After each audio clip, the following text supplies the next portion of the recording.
So good afternoon. Welcome everyone to this session of the Salon of Classical Architecture, where we're going to cover our actual first session, first topic, which is an introduction to the classical orders. This initiative, the Salon of Classical Architecture, is a collaboration between the Escuela de Arquitectura Clásica and the Classic Planning Academy, namely Álvaro Pérez and Pablo Álvarez. And we are two Spanish architects. He's based in Spain and based in UK. And we wanted to create an initiative that was a program that could give everyone the resources to understand better classical architecture and also discuss classical architecture. I know that some of you already come from our previous season, let's say the 2024 season. This is a new season where we wanted to have a more structured program. So today we are having an introduction to the orders of classical architecture. We will have some question time to discuss what we have talked about and project critique. The project critiques means that you can bring your project and we're going to criticize it. So that's basically what we're going to do. No, we will be good. We will give you some tips how to improve or how to enhance the classical components of your project or your project in general. So there is this session, let's say the session of spring, winter and spring, and summer 2025 is divided in 12 classes. And as you can see, we're going to do the introduction to the classical orders, which is what we're going to talk today, practical application of the orders. We're going to talk about the campus leaf. We're going to talk about floor plans. We're going to talk about the cityscape, classical cityscape, special buildings. We're going to talk about floor patterns and ceilings. We're going to talk about staircases, bathrooms and kitchen. We're going to go to talk about Gothic revival, Gothic with K, and landscaping. So those are the topics we're going to cover, and mostly the idea is to give you the resources that you need to learn more. So it's just basically the starting bibliography, the starting pack for you to learn about this. So this introduction to the classical orders is divided into 6 points. What is classical architecture? Is classical architecture a style? What principles define classical architecture? What are the orders? Why is classical architecture important? And how can I know more? To start this section, I like starting with a fun quiz. So you are going to see some images, and I want you to tell me if the image that you see shows classical architecture, yes or no. Remember, you can only say yes or no. It's not bad or this is that. No. I want you to answer yes or no. There is no but, there is no explanation of what you see. We already know what we are seeing, so I just want you to tell me if what you see is classical or not. So you can decide to answer with your heart, you can decide to answer unmute. We're not going to discuss anything. We're going to see the image and answer yes or no. So let's start. First image. Is this classical architecture? Yes or no? Yes. Okay. What about this one? Yes. Naturally.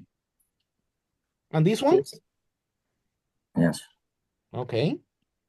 This one? No. Okay. I think so. Yes or no. What about this one? Yes or no? Remember. No. No. What about this one? Yes. Yes. Yes. Okay. Yes. And this one? Yes. Yes. Okay. Yeah. What about this one? No. Okay. Yeah. I say yes. Okay. Remember, only yes or no. We will talk about the but later. What about this one? Yes. Yes. Yes. Okay. And this one? No. Okay. No. And this one? Yes. Okay. Yes. Okay. Perfect. So I like asking this because this also tells us how we appreciate the concept of classical. Here you have all the reference in case you didn't identify any of them. We have the Parthenon, the Pantheon of Agrippa, the Mausoleum of Theodoric in Ravenna, the Palatine Chapel in Aachen, the Cathedral of Cordoba, also known as the Most of Cordoba, the Passage Chapel in Florence, the Royal Monastery of El Escorial in Spain, the Forbidden City in Beijing, the Petit Trianon in Versailles, the Temple of the Inscriptions in Palenque, which actually comes from the classical period of Mayan culture, and a residential building in Val Europe. And I say this because our appreciation with classical also varies on how we write it, no? Because we cannot pronounce the capital letters. But in some groups, depending on when I do this lecture, I get a lot of yes. Everything is a yes. In other cases, I get that only the 2-1 is a yes and the rest is a no. And others, I get some of them yes, some of them no. So those who are Western classical, they say yes, and the rest is no, including the Most of Cordoba. Obviously, you say no. The Mausoleum of Theodoric, you say no. The Cathedral of Aachen, you say no. Even the Escorial, you say no. So it's quite interesting. And we have classical with lowercase and classical with uppercase. That means that classical with lowercase means every manifestation of the culture of a specific place. So in that sense, we have now, when we talk about classical and traditional, we have this conception between classical as being something and traditional being something else. Every classical is traditional, but not every traditional is classical. And that not every traditional is classical with lower C. So that way, when we talk about the Forbidden City, is a classical example of Chinese architecture. That classical goes with lower C. However, the Petit Trianon is classical architecture with upper C because it denotes a type of architecture that was originated in Greece and Rome, expanded to the Mediterranean and Europe, and went beyond after the Renaissance. That is what we know of classical with upper case. While classical with lower case is the typical you have classical rock, for example, or even classical heavy metal, and that goes with lowercase c. Because the only classical with capital C is actually not only what we could call nowadays as high music, but the music from the classicist period. That's the only technical classical music with uppercase. So Mozart, Beethoven, Haydn is that. And in our case, the classical with upper C is architecture that starts with the Parthenon and hasn't ended yet. I could say it ends with Kajala, but Kajala hasn't ended yet. So that's a bit the idea. And in that regard, I also like making a distinction between traditional, vernacular, and classical. There are multiple ways of defining this. This is the way I differentiate the three of them, and we could stay hours debating this. And of course, if you want, we can debate this at the end of the lecture. Traditional architecture is a generic term to describe a series of techniques that define timeless architecture all over the world. So what do the Parthenon, the Forbidden City, and the Temple of the Scripture in Palenque have in common? The three of them are examples of traditional architecture. Now, vernacular architecture is the specific expression of traditional architecture in a specific place, fully adapted to the local geographic and climatic conditions. In that regard, we have the vernacular architecture of Northern Europe as opposed to the Southern Europe. Some people here are from Mexico, and I'm sure that the architecture in North Mexico is slightly different to the architecture in South Mexico and beyond. It's same thing compare anywhere, and we're going to see some very quick and obvious example. And finally, classical architecture is a specific type of traditional architecture that was originated in the Mediterranean and has expanded all over the world, in many occasions blending with vernacular architecture. I was discussing 2 weeks ago or something like that with some Mexican architects, and we were talking about the vernacular architecture of Mexico that has a lot of Tuscan order. And why? Because the Tuscan order adapts and blends very well with any type of vernacular architecture, because it's a very rustic order that blends very well with everything. That's what you see everywhere, for example. And the first moment that you want to classify a vernacular building, Tuscan order is there for you. So we can see some examples here. So this is what you could call, this is an example of traditional architecture. But at the same time, it's vernacular because it's adapted to the climate. So what is traditional in here? The load-bearing walls, the roof, the proportion of openings. That's characteristic of the traditional architecture. While then here we have elements like the portico on the front to protect the inside from the sun, the holes in the roof to ensure ventilation. All that are telling us that it's very hot in here and you need to have a lot of shade and refreshing there. On the other side, You see this image, and the first thing you see here is how green is the grass. It must rain a lot to keep this grass very green. You see the openings, they are very small, and you see the roof is a slate, it's not like the concrete we had there. So we're talking about architecture where it rains a lot, and it has solutions that are giving me the possibility of staying sheltered. For example, we don't need a full portico around the building to protect me from the sun because sun is very scarce. So the only thing I need is a small porch to enter to give me shelter when I am changing and when I am opening and closing the door. Same thing with the windows. I don't need big windows for ventilation. I just need the bare minimum to give me ventilation and light. Because the bigger I make the openings, the more heat my building is going to lose. While in the previous one, the more the openings, the more air that will flow. And this, again, is a perfect example of very highly adapted vernacular architecture. These are the so-called wind catchers, that are very typical of the Middle East. And I'm not going to enter much into them, but the basic system is that they would absorb hot air from the top. It will run through the underground, through a wet area, and then it will be blown elsewhere in the house. So for the engineers here, that's how an AC machine works. So we could say that this is a very effective system of creating AC.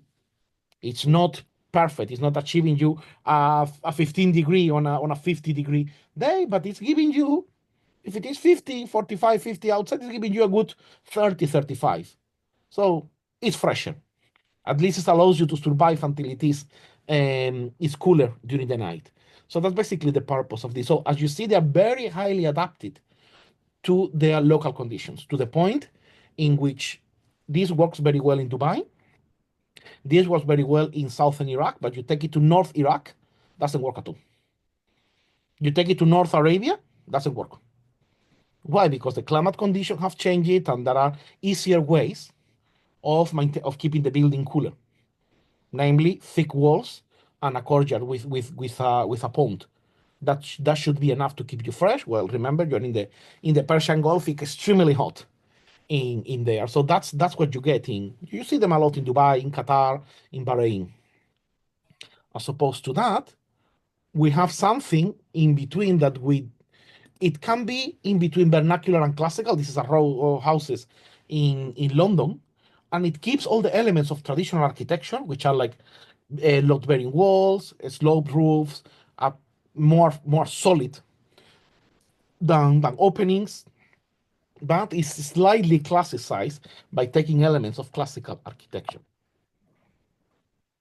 So those are the three elements that we get how they evolve and they get to each other. So in such a way that every classical is traditional, every vernacular is traditional. Traditional is a term that englobes everything, but not every classical is vernacular, not every vernacular is classical. So this is a sort of concept framework. The terms can be a bit more flexible, and depending on who speaks and who talks, the concept of traditional, vernacular, and classical are more or less wider. For example, some people have a strong identification between traditional and vernacular, and then put classical apart. That's a very valid framework. As far as you have clear the concept that you are transmitting, you understand very well. I personally prefer to make the distinction between the vernacular and classical, but at the same time, vernacular sounds excessively local, while traditional has the power of incorporating a lot of more elements that are not linked to a specific place, but are not classical either. So with this, we finish the first part. I see that some people have written in the chat. Let's take a quick look at what you have written to see. Oh yes. On all of these are classical. Yes, Miss Dija. So you have gone for the lowercase classical, which is basically the idea that they wanted you to achieve, that all these buildings are classical with lowercase in some sense. Other gets the classical with higher C, which is the proper Greco-Roman classical. Now, this is a question that many of you ask in debates. You find a lot things that people that say, I have designed this building in Doric style. And that's a mistake. The Doric is not a style. The Doric is an order. We're going to talk about the orders later, but we're going to talk about classical architecture as a style. We're not going to talk what a style is. We're going to talk about, to see if classical architecture can be achieved as a style. To answer that, we need to bear in mind that all civilizations have a characteristic architectural expression which is created in response to a series of climatic and cultural conditions. What was once an answer to a need to be satisfied turned into a rule, and then the rule is converted into art and beauty. So classical architecture is cemented on procedures that generated from nature and ended up creating a system of understanding nature and to taming nature. That's why I normally say that classical architecture is nature tamed. It's not anything that comes out of, it obviously comes out of the human being, but it's the way the human being tamed nature. And we see this image to the left, which I'm sure that a lot of you know. Does anyone know what the image to the right is? Have you The ever primitive shelter. correct? The primitive hut, which these specific illustrations appears in the frontispiece of Marc-Antoine Loger, a Zion architecture, has become an icon of architecture, and it represents architecture represented as a goddess asking Cupid, understood as generative force, to build a shelter. And the shelter, as you can see very clearly, is using the tree trunks as pillars, and then he's building a roof out of some branches and some leaves. And there is a line that connects that with the evolution of Doric order, because Doric order is the transition into stone of a previous timber system. And we're going to see a little bit about that. We saw this sort of allegory of the primitive hut, and this that you can see here is an allegory of the learning of architecture. What does it represent? Allegories are very important in Western culture, and I encourage everyone to study more and more about symbolism and allegories, because it will help you to understand a lot of things that you see around. In here, we can see architecture. Again, the lady with the compass. So this lady, she's not a mason. She's an architect. The compass is the symbol of the architects. She comes with a young boy, and they have a paper there, and they're asking Athena, the goddess of wisdom, what can the boy do to learn more about classical architecture, about architecture in general. This is an engraving from 18th century, and there is no other architecture but the classical architecture. And Athena is, in a very condescending way, she's pointing out, of course, my darling, you go to Greece and you go to Italy if you want to know the principles of true architecture. And to support her statement, you have Cupid and the Fame sustaining a map telling you, yeah, we certify that this is the proper way.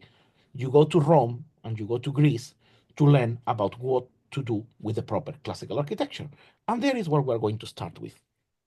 Classical architecture, as we know now, appears in Greece at the end of the Neolithic era, after the collapse of the Bronze Age. As a result of the collapse of the Bronze Age, it was a massive collapse of civilization around the 13th century before Christ. New civilizations, new cultures arrived to Greece, and after the full collapse of the Mycenaean and Trojan societies, they start. It's like a restarting of society, and they go again. Even if the Mycenaeans and the archaic Greeks had stone buildings, all that knowledge disappears, and they have to start from scratch. That new transition between timber structures and stone structure is what gives birth to classical architecture, to the Doric order. And this architecture will be characterized by a big element, characteristic element, which is the column. The column, which will acquire three canonical forms, Doric, Ionic, and Corinthian, will be the most identifiable element of this architecture. The column, in turn, is divided into three parts: base, shaft, and capital. All the roof of that primitive hut will sit on top of the columns and is divided into architrave, frieze, and cornice. At the same time, when you have a sloped roof, that's called the pediment, and if it sits on a platform, it's called pedestal or stilobate. The difference between the pedestal and the stilobate is that the stilobate is just steps, and the pedestal is a proper plinth, a proper platform on which the temple or the building will sit. This is what happens in Greece. We will talk a little bit more about the origins of the orders in Greece, but from Greece we go to Rome. This is the Maison Carrée, the square house in Nimes. This building is over 2,000 years old, and it's there standing in the middle of the city as a symbol of the power of Rome. But this is a powerful, that is a cohesive power. This is something that is the power of civilization and culture that Rome brought to the rest of Europe. Rome brought roads, brought aqueducts, brought baths, brought circus, theaters, temples, brought a sense of urban life to the chaos that was the Celtic Europe. And that unifying power, that civilizational power, was very, very remarkable for them, because also created a very interesting dichotomy between the countryside, which was wild, which was the wilderness, was savage, was unsafe, and the safe of the city. The city will be the base of civilization, the place where human beings will get the highest stages of enlightenment. It was a spiritual thing. Being a citizen was not just an administrative right. It was a sort of superior category that was differentiating you from people who were living in the countryside. And within the countryside, you would still have the famous Roman villas that will be like small islands of urbanization, because the Roman villas were working as small cities of urbanization in the middle of the wilderness. To enlighten yourself surrounded by nature, while in the city you would enlighten yourself surrounded by your fellows.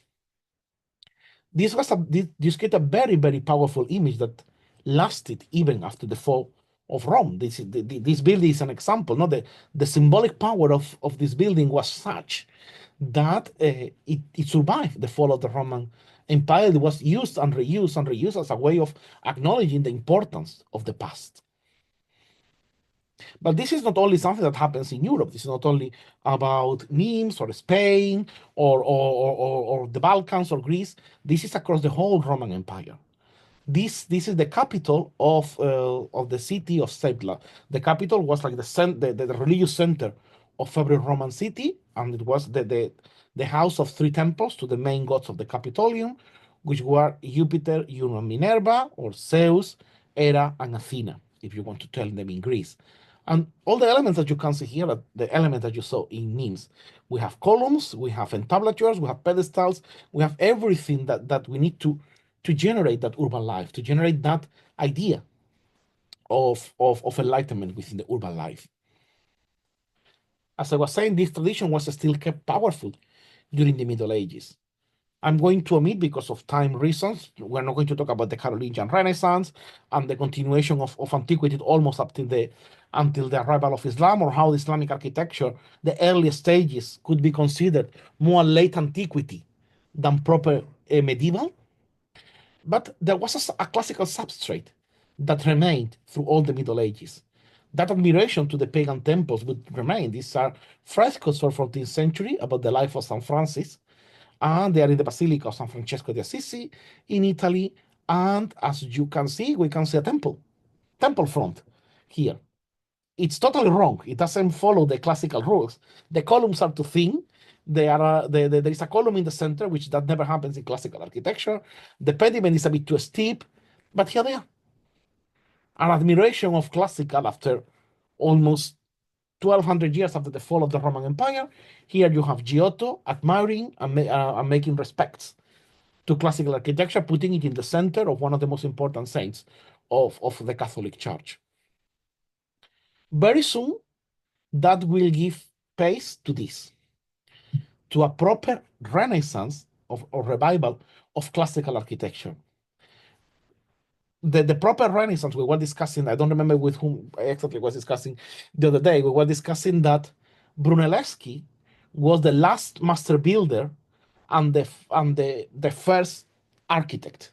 Yeah, you were discussing with me about I was that. discussing with you, no? Yeah, we were discussing Brunelleschi being the last master builder and the first architect, and Alberti was the first modern architect as such. Why? Because Brunelleschi would take his inheritance from the Middle Ages craftsmanship and system of guild halls to understand the work of the master builder, but he would take it to a role in which is not only the practical experience that you accumulate, but also theoretical knowledge that you get through observation. Brunelleschi could solve the problem of covering the dome of the Cathedral of Florence, and with that he opened a new way, because Brunelleschi got that idea from copying or from understanding, from analyzing, from drawing the buildings of classical antiquity. And therefore, that would open the door to other people saying, okay, if we keep analyzing the buildings of classical antiquity, we might get ideas and we might get references for our buildings. And that's what Alberti does. This is the Church of San Andrea in Mantua, and Alberti got the idea of the arch, of the triumphal arch, and put it in the facade of a church. As simple as that. That's what the facade of San Andrea in Mantua is. All the elements that you see there, they already existed in classical antiquity, but then they are combined in such a way that nobody had done before. And that is a lot what the Quattrocento and the early Quinquecento are about. It's like extract a lesson from classical antiquity and project it to the future, answering to the needs of the society of 15th century, which in this case was a will to connect with classical antiquity, with pagan antiquity, without the guilt of worshipping old gods. That's what the Renaissance achieved, that combination, that marriage between Christianism, Catholicism, and classicism. That's what the Renaissance achieved. So to liberate the architect, the artist, and society from the guilt of admiring the pagan past. On that line, this openness, this experimentation of ideas, because this is experimentation, people were experimenting and they were stretching and trying the potential of the language. I want to bring one element that is very, very strange to find in classical architecture, which is a round courtyard. This is the Palace of Charles V in Granada. And here the architect Pedro Machuca, he got the idea of the Colosseo, obviously. The only round, elliptical building that you get there, but instead of being like in the Colosseo, that you get all your colonnade around to the exterior, he inverted it and put it to the inside. He did something completely different to the outside, which is a mannerist facade before mannerism. But then in the inside, he inverted the idea of the arena, of the theater, and put it on a courtyard. Again, nobody had done this before him. So this is the innovations that, by using the same language, brought in the Renaissance. So it's the same style, but adopting a different way. We're going to talk a little bit more about that. You all know this building, I assume. Does anyone not know what this building is? I know, You know, but good. yes, I know, but only the name in Portuguese. Tell me. It's I don't know, I don't remember the name, but I remember the use. It's a house of the vacation Correct. that a family rich. Which family? I don't know, but I forgot the name, but I already do work in my college about this one, and I make a maquette. I make yes, it's Nice. very beautiful, and the story is very nice. Nice. So this is of course, everyone, you know, the Villa Rotonda, requested by Yes. or Villa Almerico, because it was commissioned by Cardinal Almerico to architect Andrea Palladio. This has become one of the icons of Western architecture. What made this villa so powerful? Palladio did a lot of villas, variations of the similar theme, but what Palladio did here, again, was something that nobody had done in the past. You saw that Alberti had used the idea of the triumphal arch for a facade of a church. But people back then were still hesitant to use the idea of the temple front, the temple with its pediment. They were very reluctant to use it because they were saying, this is a temple, this is an altar to the pagans. We can't do this. This is too much. And then Palladio start translating Vitruvius with his patron Daniele Barbaro, and then they start translating, and then they come up with a story. They come up with the conclusion that the classical temple front was used initially, in the very, very initials, in the Tuscan order, was used as the house front. And then eventually, when religion got a bit more developed, they took the temple out of the house front and they created a space properly for the temples. Because that meant that all the little altars that the Romans had in their houses were initially around there, around that portico. And then Palladio says, okay, I am just going to relink with antiquity and sacralize the home space by adding the temple front. And again, nobody had done this. I mean, it's a theory, it's something that Palladio and Barbaro made up, but it's a very powerful metaphor because now all of a sudden you can use the temple portico for a design. You're justified because you're emulating the original Roman houses. You're not emulating any temple, you're just emulating the initial Roman houses. So that was a very powerful tool. And again, it was nobody had done that before. Palladio would be together with Scamozzi, would be the last treatise architecto-theoretical architects, and then during the Baroque, you would get space to the properly creative architects. Once with Palladio and Scamozzi, the cycle of treatises of architecture is closed, then the only thing you can do after that is challenge them. So that's what we are going to see now, that this is what the Baroque is. Because some people will tell me, Pablo, this is the Fontana di Trevi, this is Baroque, what you're talking about.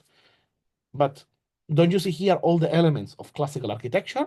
We have columns, we have arches, we have pediments, we have entablatures, we have all the elements that we need, but they are disposed in such a way that this is not like any classical building you had seen in antiquity. You have columns that go up, columns that go down, you have your little pediments aligned with the architrave. You have an attic on top that looks like a pedestal, but it's much more powerful than a pedestal, and not to talk about the rockery at the bottom and the whole apparatus of the building. It's a very, very dynamic building. You can see that everything is, I'm not going to say moving, but there is a sense of rhythm in there that goes farther than just the cadence that you could see in earlier architecture. And from the excesses of Baroque, I'm turning back to the calm, neoclassical calm of the English country house. And I bring one of the most beautiful one, Holkham Hall, because this house is an exemplar of what it is called in England, in UK in general, Palladian architecture. Because Palladio was a famous architect on its time, but in fairness, his fame didn't transcend the Veneto. His treatise got published a couple of times or three just after his death, but then it fell very quickly into the oblivion. And one of the reasons is because Europe, the European society, the ruling classes were too rich to have a small villa, and the middle classes didn't exist. You didn't have a landed gentry, and even the low nobility couldn't have the high nobility. For the high nobility, Palladian villas were not enough. For the low nobility and bourgeoisie, it was too much. So it didn't get that idea. While once the drawings and text of Palladio go to UK with the hands of Inigo Jones, they find that the Palladian villa can get very easily adapted to the English society. Why? Because after the Reformation, all monastic properties were confiscated by the crown and then sold or resold or given as presents to the king, to Henry VIII's political allies. Henry VIII was very clever, and he didn't want to make big concentrations of land. So he wanted to have a country of a lot of small, petty noblemen who could be always thankful to the crown for having granted them this portion of land extracted from the church properties. Therefore, it created a society very similar to the one in the Veneto, where you had a a high class, an upper middle class that could have a property in the countryside from what they could get a surplus of food or money from the exploitation, and a house in the city where they would have to deal with economical or industrial or political activities. So that would allow the Englishmen, the landed gentry, to get both. And therefore, the Palladian architecture would settle very well in building the wonderful world of the English country house that you can see many documentaries and series, and I encourage you to watch all of them. I mean, Downton Abbey is one of the most famous, although the building shown in Downton Abbey is much older. It's much more recent, apologies, than this one that you can see here. But this architecture is not only about Europe. This architecture crosses the Atlantic. This architecture comes to America. This architecture will be used exponentially through all the Spanish viceroyalties and also through the English America. And once it gets, this is the Royal School of Mining in Mexico City. Once classical architecture arrives to the New Spain, the architects find that they have freedom. They are not constrained by the sites. They're not constrained by anything. They can build anything new that they want because it's a new world, it's a new architecture. Cortes destroyed the whole Tenochtitlan, so there was nothing to give a precedent from, and they could build whatever they wanted. This is from an architect called Manuel de Tolsa, Spanish architect who settled in Mexico, and is, from my point of view, is one of the most incredible architects from late 18th century. And here you can see all the elements that you see. Was the previous one Holcomb Hall, the previous picture? Yes, Holcomb Hall. So this architecture has all the elements that you have in. You have pediments, you have columns, you have all the elements that you need. They are disposed in a canonical way, but with a sense of grandeur and space that you didn't have in the West. All the buildings in Mexico were 3 times bigger than all the counterparts in Spain, probably with the exception of El Escorial.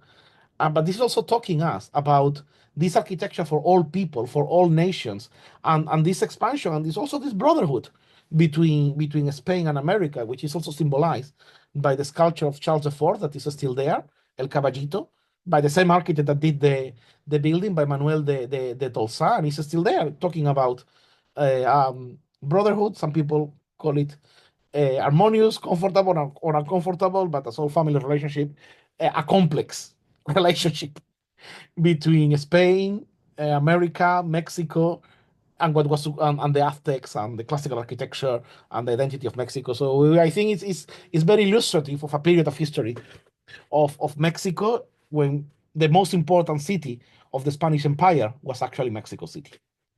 So I always that it was the city of the palaces together with Lima, which was the city of the kings. Even no king ever went to Lima. Lima was considered the city of the kings. So we need to acknowledge and value, and all the people from America have to be proud of the classical architecture you have, because back in time it was considered the finest one, because you had the wealth to build it, because America was very wealthy, and you had the creativity to pursue it because you only had the language. You didn't have the precedents. You didn't have the burden of the precedents. You could develop architecture as you wanted to be done. And this is very important. This is very important for the development of classical architecture. You cannot understand McKim, Met, and White without understanding Manuel de Tolsa. Even if most of the gringos wouldn't know if there is any American, apologies for the nickname, but if many of the Americans don't know who Manuel de Tolsa was, it is impossible to understand McKim, Met, and White without Manuel de Tolsa. But as I said, this is not only about America or Europe. This is the art gallery of New South Wales, and I like bringing it because it's an example of all this enlightenment that classical architecture brings you. This is an architecture that is for all people, for all nations, for every purpose, with the purpose of bringing you beauty and an enlightenment to the dual lives of the human being. And this is the importance of classical. And this is the importance of classical architecture as a general style that has a lot of subdivisions and sub-styles into there. But it's an umbrella term that covers 25 centuries of history. And to finish this part, this building is, for those of you who don't know, this building is in London. And how old do you think this building is? If you actually know the age of the building, don't say. How, a number. 3 years, something like that. Okay, well, Seems pretty new, actually. pretty new. Okay, yeah, it's pretty new. It's pretty new. It's from the early 2000s. Was finished in 2006. So you know that 2000 and, sorry, 2000 and 2006. or 6. Okay. Who is the architect, by the way? William Terry. William Terry. So William Terry, who for many years was practically the only classical architect that was doing full classical, while he was like the reductible goal against the modernist conquest. So he was the with his magic potion of classical baggage. So he was a very, very good architect, and this is encouragement. You can still do this. This is still possible to do this architecture nowadays. You just need to learn how to do it. But when they tell you it is impossible, here is the building. And this building is an office building, and all the on the ground floor is hospitality, it's a bar. The space behind was never developed. It's a very plain space because it changes with the retail, but the staircase, vestibule, the core areas are more or less in a neoclassical design. And you can see very clearly how he has adapted the idea of the giant order to incorporate 2 floors, to incorporate plenty of light in the building. So it's a lot of modern concepts that have been translated into classical language. And this is very important for you to consider for when you are told that classical, you can only do temples, temple fronts and churches and old palaces. No, you can do office buildings. They were doing that in the 20th century, before the World War, and we keep doing them. So this is the list of all the buildings that you have. This will be this presentation. I will share it in the group as I did with the other one, and then and eventually you will be able to see the recording. And this is what I wanted to say. This illustration is the tree of architecture. This comes from Bannister Fletcher, History of Architecture through the Historic Method. And here, remember, this is from 1896, so there might be some inaccuracies. It represents architecture as a tree, which is rooted in geography, geology, history, climate, religion, society. And from there, you have initially several branches: Indian, Mexican, Peruvian, Egyptian, Assyrian, all the non-classical ones. And then you have a central trunk that goes to Greece and then to Rome, and then start dividing and dividing and dividing into several stages that are all part of the same trunk. And that's what I want you to understand about classical architecture as a style. It's a style that incorporates many subdivisional styles inside. So is Renaissance style? Yes. So is classical. So classical is the generic term to define all this architecture. And I suppose it's more like grammar. The orders, we're going to talk about them now, they are orders, they are guidances for you to distinguish classical architecture, but they are not a style on themselves. And you can see a bit more of detail version of the tree of architecture in here. Any questions to this stage? If not, we can continue. So if it's only like inspired and doesn't follow the rules, would you say that it's classically inspired or pastiche, or how do you consider like buildings that just use some elements into, like, for example, columns? Or they're classical inspired, and depending on the accuracy of the language, we can call it one way or another. I think that the term pastiche is very bad. It's quite a negative term, but by the use, because pastiche comes from pasticcio, which in 18th century a pasticcio was an opera amalgamated from fragments of other operas. So a composer or an opera company would get their hits, their most famous arias, and then would link them together They might change the music, the way they keep the music, but change the text, change the libretto to create a different plot, but then it will be like an area for each or other character to show off their skills. Sometimes the areas were not corresponding with the plot of the opera in those pastiches, and that's why they started to symbolize or to represent a little bit of second quality operas done to show off for the showing off of the artist. So the pastiches were super popular. There were very good pastiches done by very high composers like Handel, Vivaldi. They composed pastiches because at some point they were saying, okay, I have a lot of material composed. Why cannot I recycle them and assemble into a different opera? It would be like an example of a pasticcio would be like using a contemporary term of what you could consider a pasticcio would be, imagine that you get a musical that combines Aladdin, The Beauty and the Beast, and The Lion King. Okay, like an anthology or Like an anthology, like an anthology. And there are ways of doing a good anthology and ways of doing a bad anthology. And the problem is that because obviously the bad anthologies were more infamous than the good ones, that term would be used later on to define things that were just an amalgamation of things thrown away and put there. But still pastiches, what the modern is called pastiches, is like when you are amalgamating a lot of references that was very common in 19th century. That's why I prefer the term eclectic, no, because it's more variety. But eclecticism is also classicism. What 90% of what is called eclectic is classicism, and the other percent is just a variation of regional, of any regional expression. No, because if we're doing a building that is mixing, for example, Aztec and classical, it could be eclectic, which you could call it pastiche. But if it is bad, I would say if it is badly done, you would call it pastiche. If it is well done, you would call it eclectic, or depending on the amount of each, you would call it classical inspired or Mexican or Aztec inspired. I'm thinking, for example, comes to my mind the Pavilion of Mexico for the International Exhibition in Sevilla in 1929. That would be Mexican inspired pavilion. But because each building, each national pavilion, was inspired in its own architecture, the overall effect of the exhibition is eclectic. Or if you put all the buildings together, it could be a pastiche because you're mixing a lot of different stuff.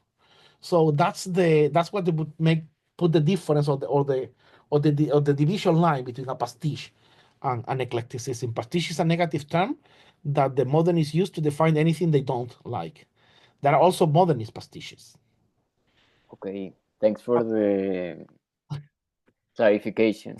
Yep, you're welcome. I mean, I would say a modernist pastiche would be a bit of like all this late work of Zaha Hadid and Frank Gehry with a lot of surfaces mixing, parametric things going up and down. It's a bit like a pastiche, no? You're mixing a lot of stuff.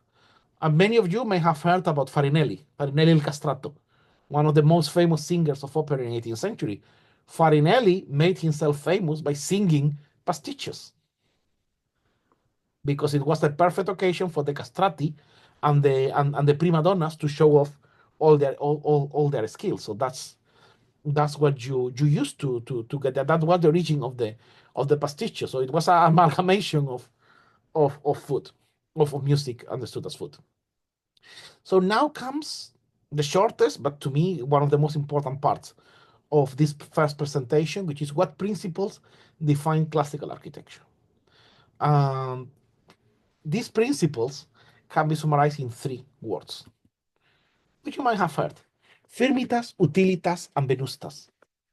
These come from Vitruvius, which is the only treatise of architecture that has survived antiquity, and they symbolize strength, utility, and beauty. Firmitas is referred to the stability, to the firmness, and the strength of the building.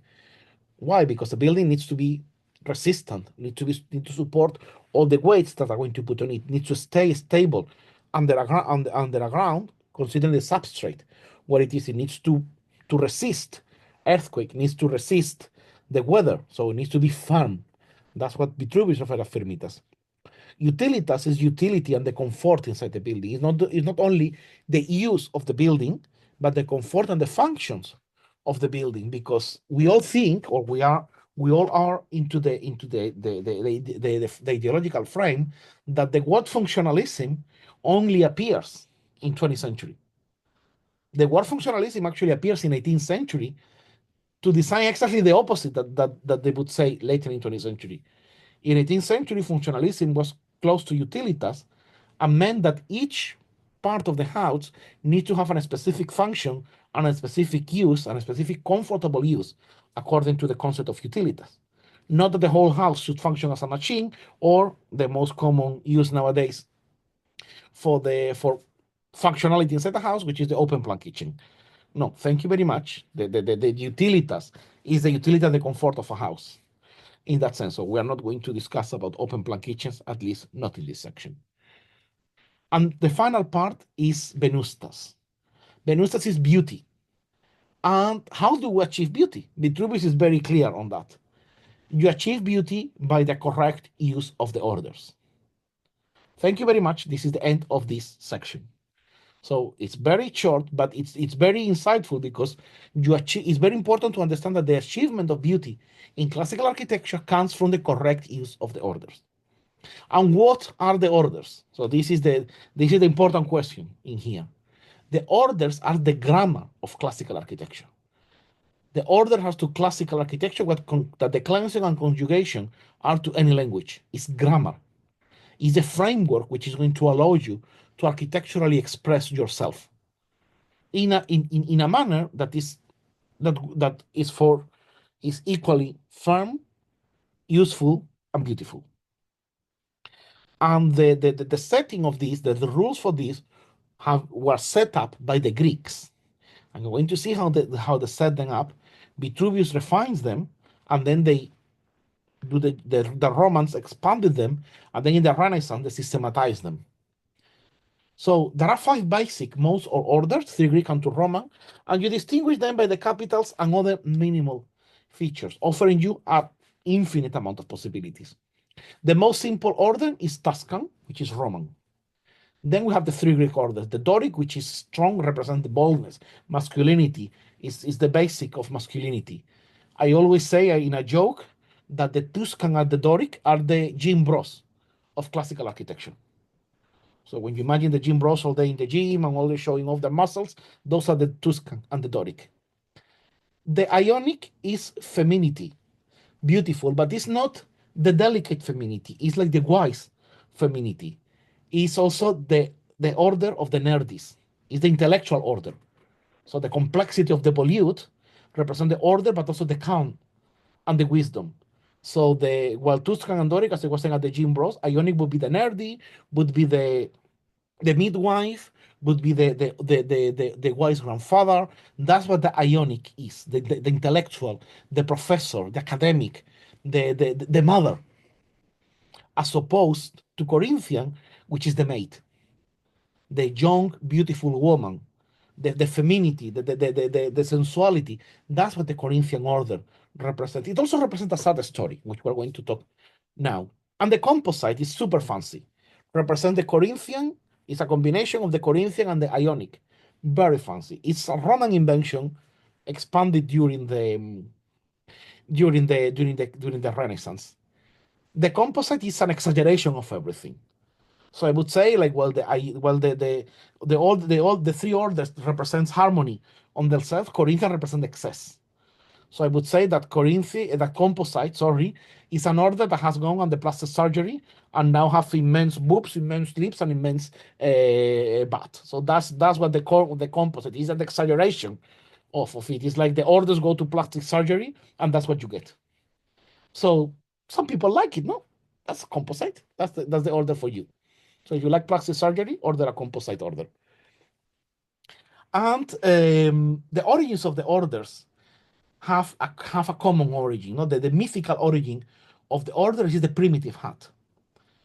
When later on, and Vitruvius talks about the primitive hut, and I bring again Logier because his frontispiece has become the icon of the origin of architecture, but many others represented the primitive hut. And I like bringing here two editions of Logier. This is to the left, we have the first edition from 1755 in French. And to the right, we have the English edition of 1756. So Logier was very popular, and his treatise was published very quickly. And as you can see in the image to the right, we have, as we said at the beginning, architecture as the goddess pointing out what to do. On the image to the right, we have just people, human beings building a shelter for the lady carrying the baby. So here, the English edition is talking us more about emotions, about protection, about shelter, and also showing us a much more elaborated version of architecture. While in the French engraving, architecture is just emerging from earth thanks to the generative power of Cupid. Here it's being built by the effort of men, by the sweat of your forehead, as the Bible said. And this has its importance because once all this passes through a Christian Catholic perspective, what the Renaissance would say is that the primitive hut is the first hut that Adam and Eve had to build after the paradise, after they were evicted from the paradise. So all of a sudden, the pagan concept of Vitruvius are rooted in the Bible. The primitive hut was done by Adam and Eve. And then the orders, which again, that goes to another lecture, would appear for the first time in the Temple of Solomon. So that is the way that the orders of architecture were Christianized. And then when the Temple of Solomon was destroyed by the Sumerians, no, not by the Sumerians, by the Babylonians, apologies, then the knowledge was lost. There was a diaspora, and then it happened that the Greeks happened to get a glimpse of that, and then they created the classical order. So that's how they did the quadrature of the circle, and then everyone was happy using the orders without anyone being accused of being pagan. But later on, from 18th century onwards, they would try to find a more, let's say, historical approach to the origin of the orders, because they were very curious to see how it turns from timber to stone. And this is one of the first attempts. This is a watercolor done by John Swan when he was a professor to teach his students about the origins of architecture. You can see all the elements of the pediment, the big beam that is the architrave, some of the other beams that are the raft, the secondary beams, and the rafters that start representing the cornice and the pediment, and obviously the thick pillars. This grows in complexity. This is part of the set of watercolors. And this would eventually give origin to the three orders: the Greek Doric, the Greek Ionic, and Corinthian. These orders are heavily ethnic. And I like bringing this image, this is from Bannister Fletcher, is cute and fun and interesting, but it's very true. It's showing you the expansion of the Doric and the Ionic order.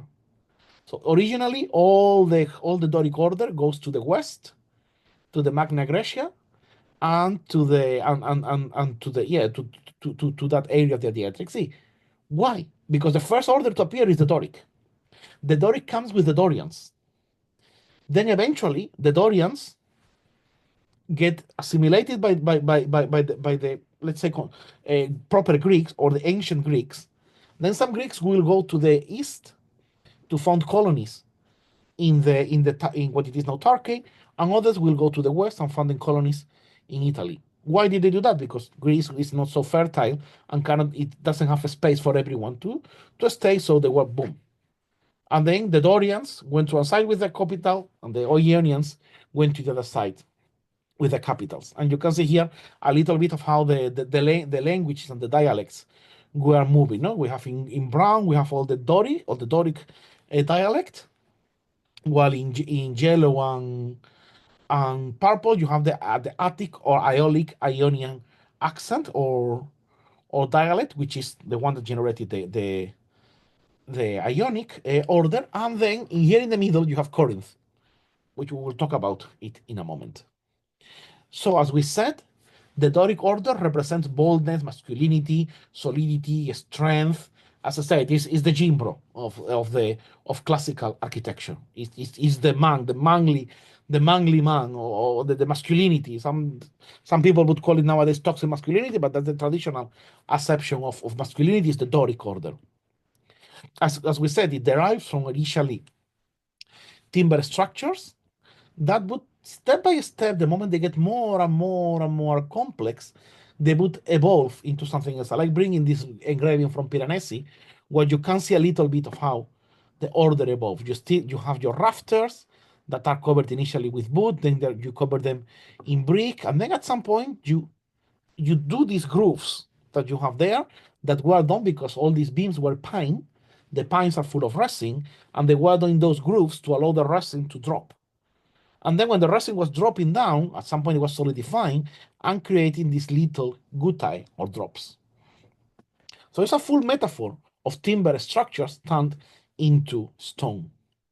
Here we can see a reconstruction by John Simpson done in the 1990s, 1980s, called the Pipistrel Pavilion, and it's sort of an approach of how a classical temple might have looked like, a primitive classical temple might have looked like.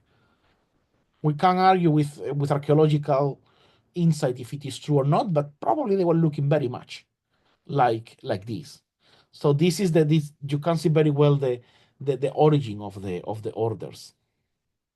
And the most characteristic element of the Doric order is this rectangle called the triglyph. So the triglyph has these groups that we were talking about, and there is a main difference between the Greek Doric, two main differences between the Greek Doric and the Roman Doric. The Greek Doric has the triglyphs aligned in the corner, and then they go in sequence, creating a square space in between, which is called metope. The Greek Doric doesn't have a base, while the Roman Doric, the triglyph is aligned with the axis of the column, and it has a base. Why?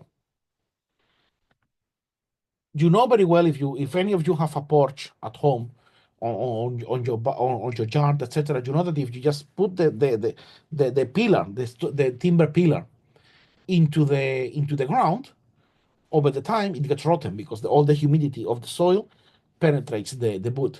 So you need to put like a piece of stone or solid, nowadays they do it in concrete or even metal, to separate your timber post from the ground. That's the origin of the base. Now, what happens? In all the orders, they continued the base as a reminiscence of that plinth that you need to put on top of your timber. But the Greek Doric, when the Dorians, when they continue the process, they why? Why do we need to put a base? We don't need the base anymore. Therefore, we're eliminating it. Very good. And they didn't put them. And now the position of the triglyph. Why do you have the triglyph on the corner in the Greek and aligned with the center on the Roman? If you're building a timber structure, you need to have a proper timber structure. Will need to have a rafters right in the corner for structural reasons. While the Romans, having gone beyond that, we are not doing timber structure anymore. This is a rational example. So they would put the triglyphs aligned with the axis of the column. That's like the historical reason why they do. And it's very easy when you see a Doric order, it will be very easy for you to see if it is a Greek or Greek revival or a Roman classical order. Now we move to the Ionic. No? The Ionic is recognizable mostly for its volutes. The volutes are the two spirals that you have on the sides. And this comes, Vitruvius tells us that this comes from the hairstyle of ladies in the Ionian area. The Ionian ladies had this. If you have to think about, boom, very quick direct reference, Princess Leia from Star Wars. That should be your first reference. No, that's the sort of the most similar inspiration that you can imagine. But I'm going to bring you others. This is the Dama de Elche, one of the oldest sculptures in the Iberian Peninsula, more or less by the time when the Ionic capital was being developed. So this is a lady that lived in Spain and was using jewelry to represent her status. So probably he had her hair protected by those massive pieces of jewelry. And even nowadays in Valencia, the ladies that when they want to go to dress the typical dress for the regional celebration, the fallas, they still wear those who have the long hair, they would have like a very complicated hairstyle, hair arrangement with braids, and they would have two spirals of braids either side. In some cases, like this one, this is just an attachment that they put, but this is the probably the origin of the volute if we attend to what Vitruvius says. Now, as opposed to the Doric, in which we have the origin is mythical, we don't have any other element from, we don't have something that looks proto-Doric to us. With Ionic, we have elements that are proto-Ionic. One of the oldest ones is the so-called Palace of King David in Jerusalem, which is now unfortunately in a parking lot, but that's one of the oldest things looking like an Ionic capital in Israel. There are some references to lotus capitals in Egypt. So it's probably that the Dorians very likely got their inspiration from the transition from timber into stone, but maybe the Ionians got their inspiration in multiple sources. One could be the hairstyle of the Ionian women. Other inspiration could have been by trade with the Canaanites, with the Israelites, with Egyptians. And another thing is that many times on top of your trunk, they were putting a flat piece of timber that was acting as a cushion, as a movement joint. That piece of timber, because it was very thin, eventually would bend with the humidity and create a shape similar to the Ionian capital. So there are multiple origins or theory about the origins. This that you can see to the left is the famous capital on King's David Palace. So it's one of the oldest Proto-Ionian capitals, and this is almost a standard Proto-Ionian capital found in Cyprus. So these are things, this is the direct source of reference that the Ionians took to create their own capitals. So while we could say that the Doric is mythical because we don't have any example that justify the transition from timber into stone, the Ionic has a lot of precedents. So there is an evolution that was happening across the East Mediterranean through trade, through experiences, through exchange. That's what they were getting. And the way to differentiate both is by this gentle curve that you have in here, which is called the cushion. The Roman Doric would be straight, the volutes would be like rolled either side in a straight way, while the Ionic would have this gentle curve and cushion. This is more or less a way of differentiating them. In UK, a lot of 19th century buildings will have this cushion, well, because they are examples of the Greek revival. And even if they are set up in a more classical Roman context, they still keep the cushion as a way. It will become like an intellectual wink, an intellectual nod to people, no more sophisticated because it was Greek instead of the typical Roman that was always suspicious in a Protestant country as being papist. So that was why UK embraced very well the Greek revival. And this is the Corinthian order.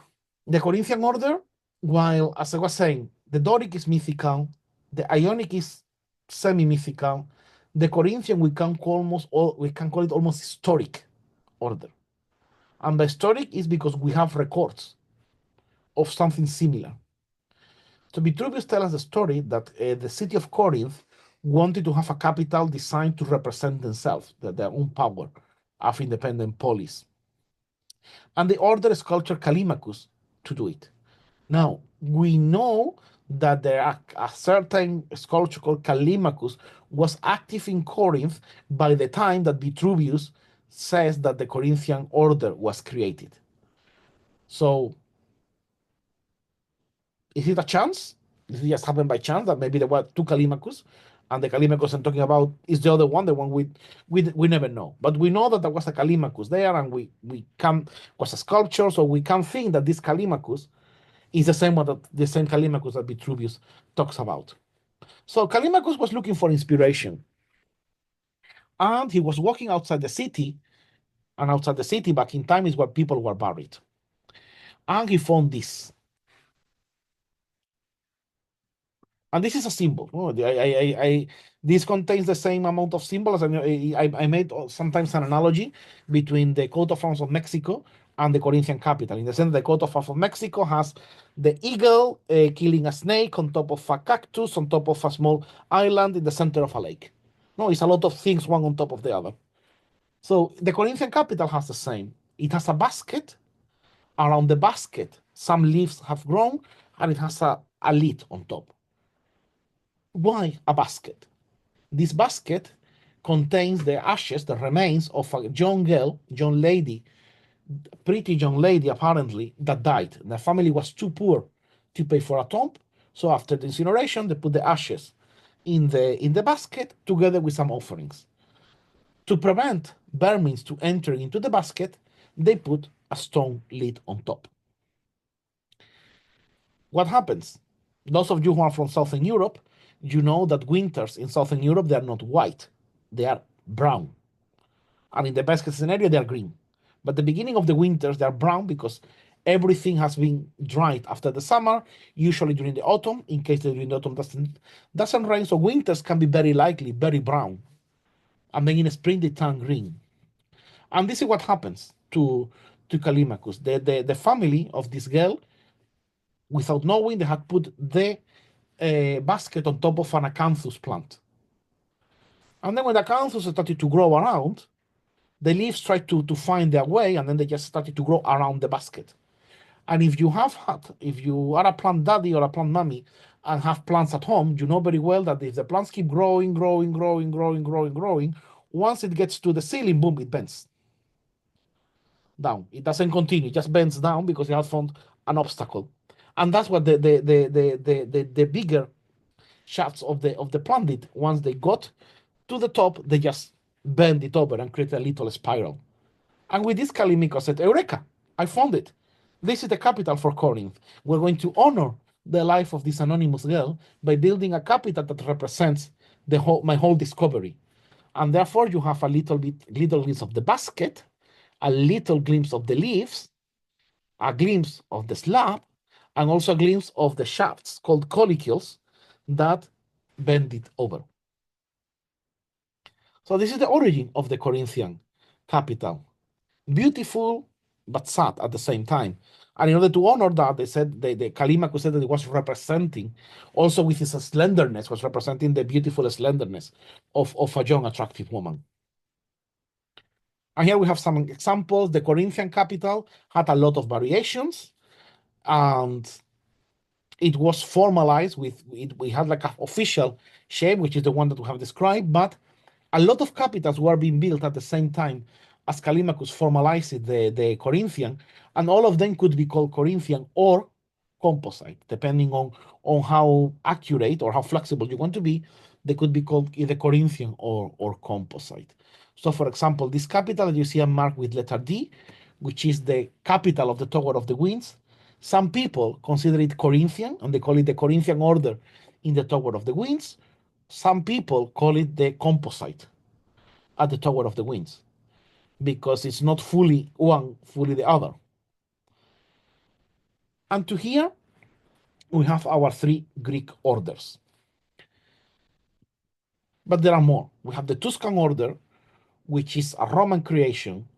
It is based or is inspired in the Etruscans, and is supposed to be, because Vitruvius talks about an order done by the Etruscans. It's called, in Vitruvius, it's called the Temple in the Forest. And this is what, once they roughly reconstruct what Vitruvius is talking about, that's more or less what it looks like. It's very difficult to reconstruct the original Tuscan order, but it became, back in the, especially during the Renaissance, it became the typical order of Tuscany. So this is the basic order that you find, and Tuscany is full of this beautiful, simple, agricultural, sturdy order. And it's a sort of an abstraction from the Doric, but technically it's parallel to the Greek Doric, and we're going to see a bit of evolution in a moment. And finally, the composite, as we were describing, is like the hyperbole of the orders. And here you can see all of them together. And here you can see very, very well how the Roman Doric actually originated. The Roman Doric is the hybrid between the Doric and the Tuscan. It kept the triglyphs from the Doric and the base from the Tuscan. That's how the Roman order originated. It's a sort of elevated Tuscan order. You find a lot of Tuscan examples in Roman architecture that are very badly preserved because they're very old. They're from the early Republican times. And then eventually, once you start adding the triglyphs, you keep the base, you add the triglyphs, you make it more slender, and that's how you get the Roman Doric. It was a way of vindicating or elevating the Tuscan order as a pivotal part of Roman architecture. And the orders are dominated by its proportions.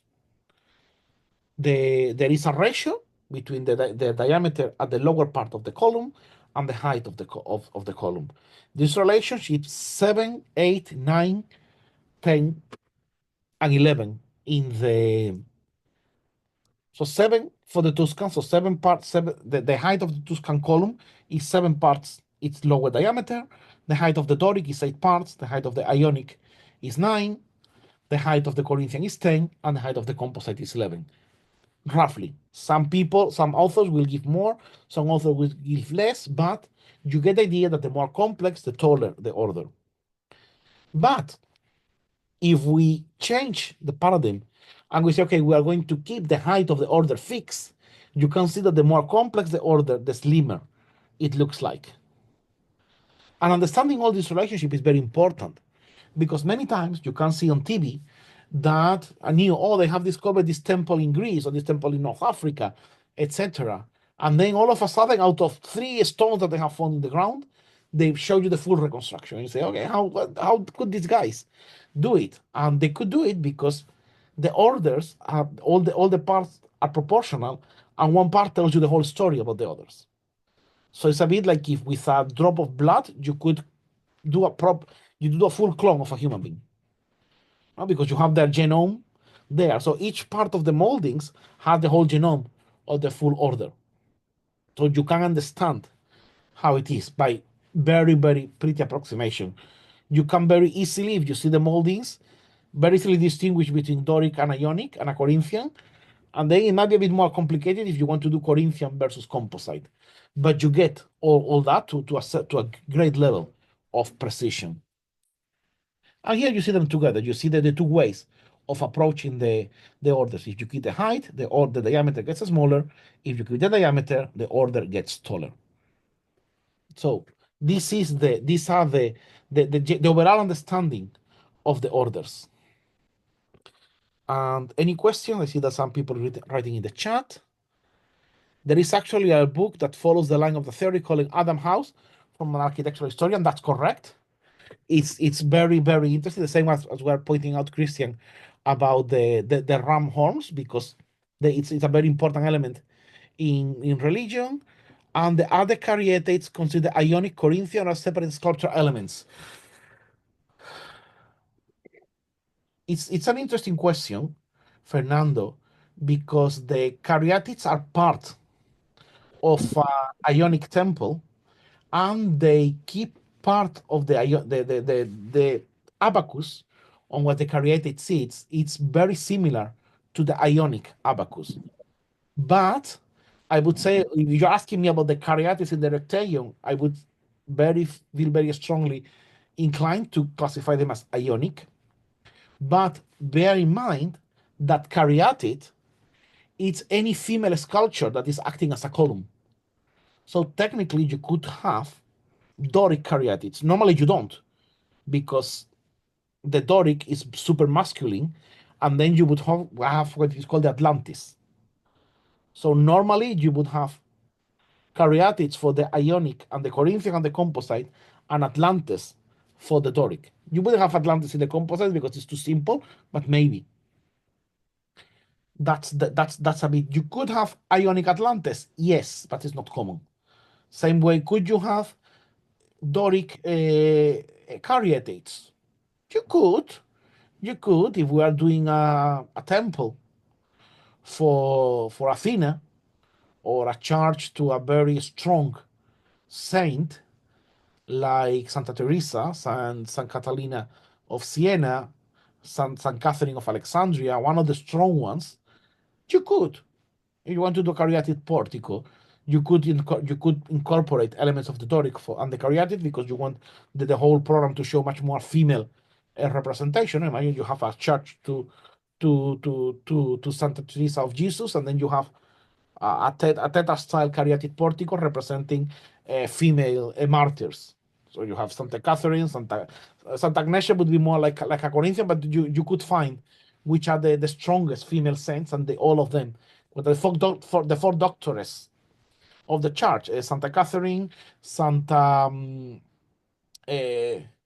I don't remember. I think there are four: Santa Catherine of Siena, Santa Teresa of Jesus, and there were other two ones. So that's what you could achieve with that. While the Atlantes would be the same. Isaac, Okay, you have a thank you. question? Hi. I would like to ask you, is it possible to say that orders only exist in Greco-Roman architecture and its revivals? I mean, I don't find anything like orders in Byzantine, Gothic, or Islamic architecture. That's a very interesting question. I would say that Byzantine architecture and Islamic architecture have their own orders. Said this, you have variations of the Corinthian and the composite capitals. You find that a lot in Byzantine and Islamic architecture. They use mostly the composite and the Corinthian as a base, and then it evolves to create something different.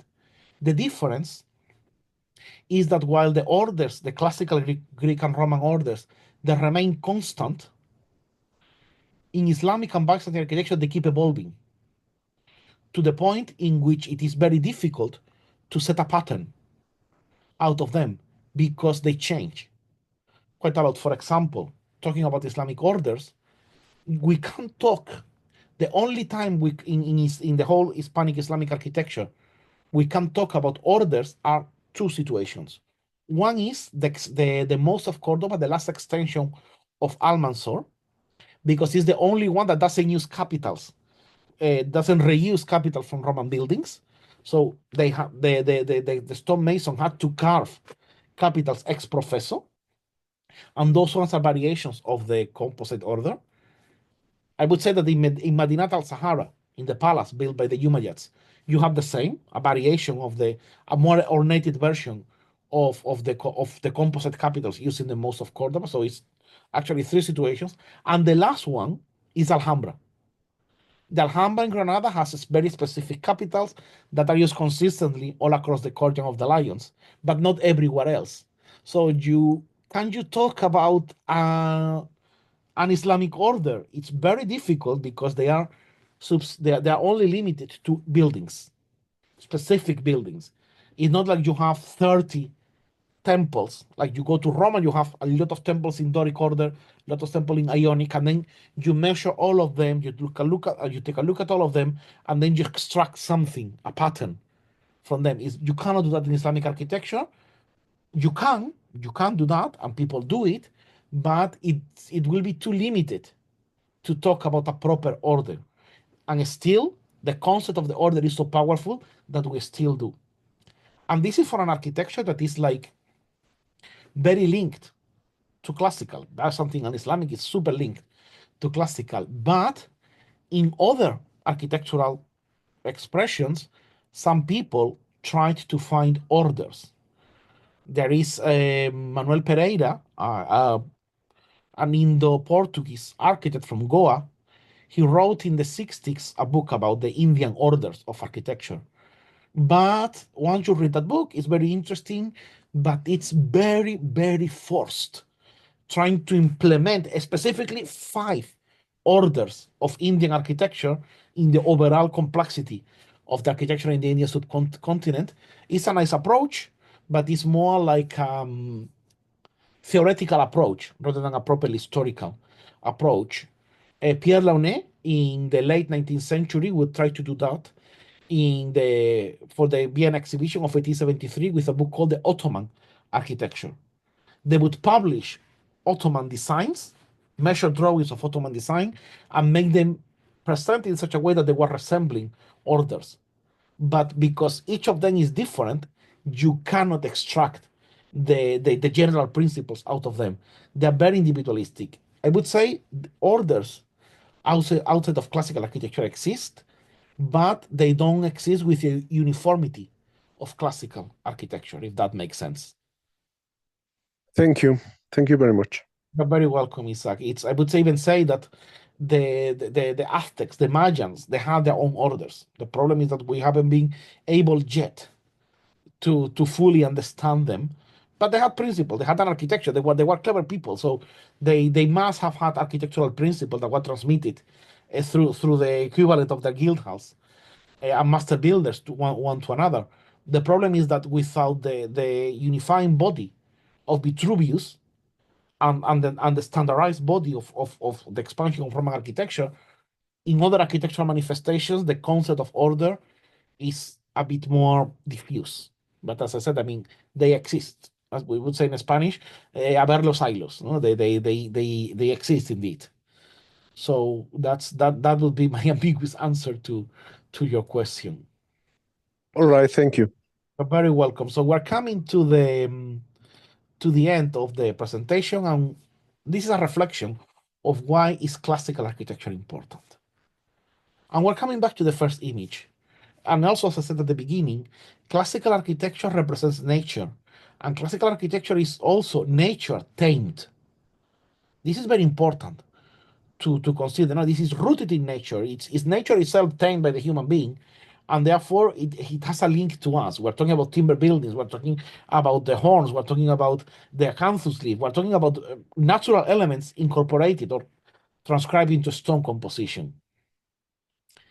And we have also seen how all this architecture is originated into Greece and Rome, Greece and Rome, and expand through there. And that expansion is actually the greatness of classical architecture. This architecture is for all people, for all nations, is the great virtue of classical architecture. Classical architecture has a universal vocation that no other architectural manifestation has. And that's the importance of it. This spiritual connection, this enlightenment of the human being, and this expansion that is for everyone is what it's allowed, what gives it greatness. I compare this, for example, with Egyptian architecture. The Egyptian were the first and most powerful civilization. They were so powerful that no one could challenge them, at least at the beginning. Then later on, they would. But the Egyptian civilization, we have to take it seriously. They lasted for almost 4,000 years with some changes, but keeping more or less the bulk the same. That's to be respected. But the Egyptian civilization was only for the Egyptians. Outside the River Nile, there was no place for Egyptian architecture because of the importance because of the ethnic component. For the Greeks, there was no importance. It was ethnic as well. It was for me and my mates who are Dorians, and for him and their mates who are Ionians, and for those guys from Corinth who want their own pretty capital. Chinese people invented everything before anyone else.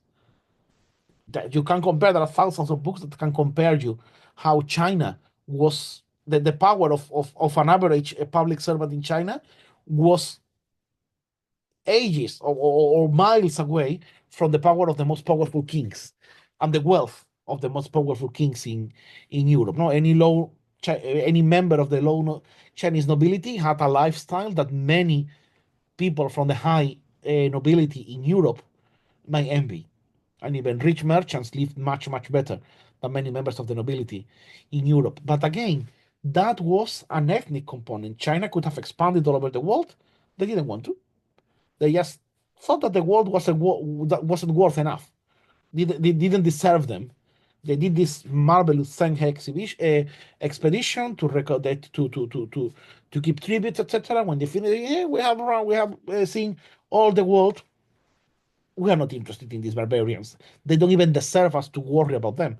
But then that changed because the Roman Empire was an amalgamating and expansive empire that brought us a framework, a civilizational framework that gave a positive impact to everyone under them.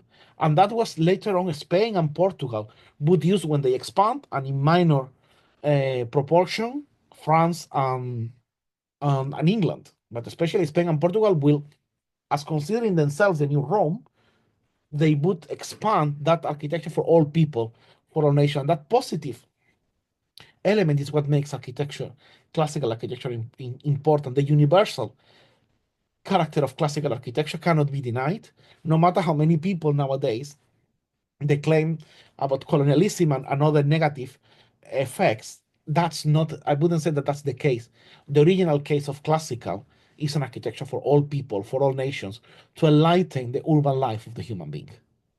So that's what the importance of this architecture resides, and that's why I think that people who want to use this architecture have to bear in mind this is not an architecture of superiority one to another, but it's an architecture of togetherness and of inclusion to everyone rather than exclusion. So you see, the parts are getting shorter and shorter. And how can I know more?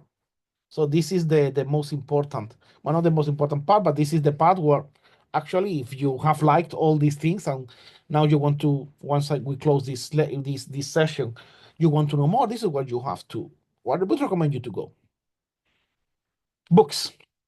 That's the first source you go. If you live in a place where you have monuments, a lot of buildings, go to see the buildings, see them, and get inspired through them. If you can't, there are books. If you don't have the books, that's okay. You have archive.org. I'm going to show you thousands of virtual resources for you to check. So books, and more books. People might ask you, oh, what's the book that they should start with? And they would say, oh, you start with Vitruvius. And the 10 Books of Architecture is a hard book to read. It's the same thing as if you tell me that you want to learn Spanish, I tell you, no, you start reading Don Quixote, or you start reading La Celestina. Both are very complex books to read.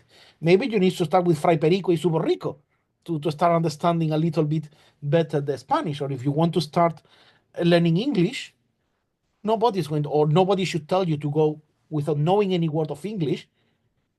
Read Jane Austen. Pride and Prejudice is a beautiful novel, but this is not for beginners of English.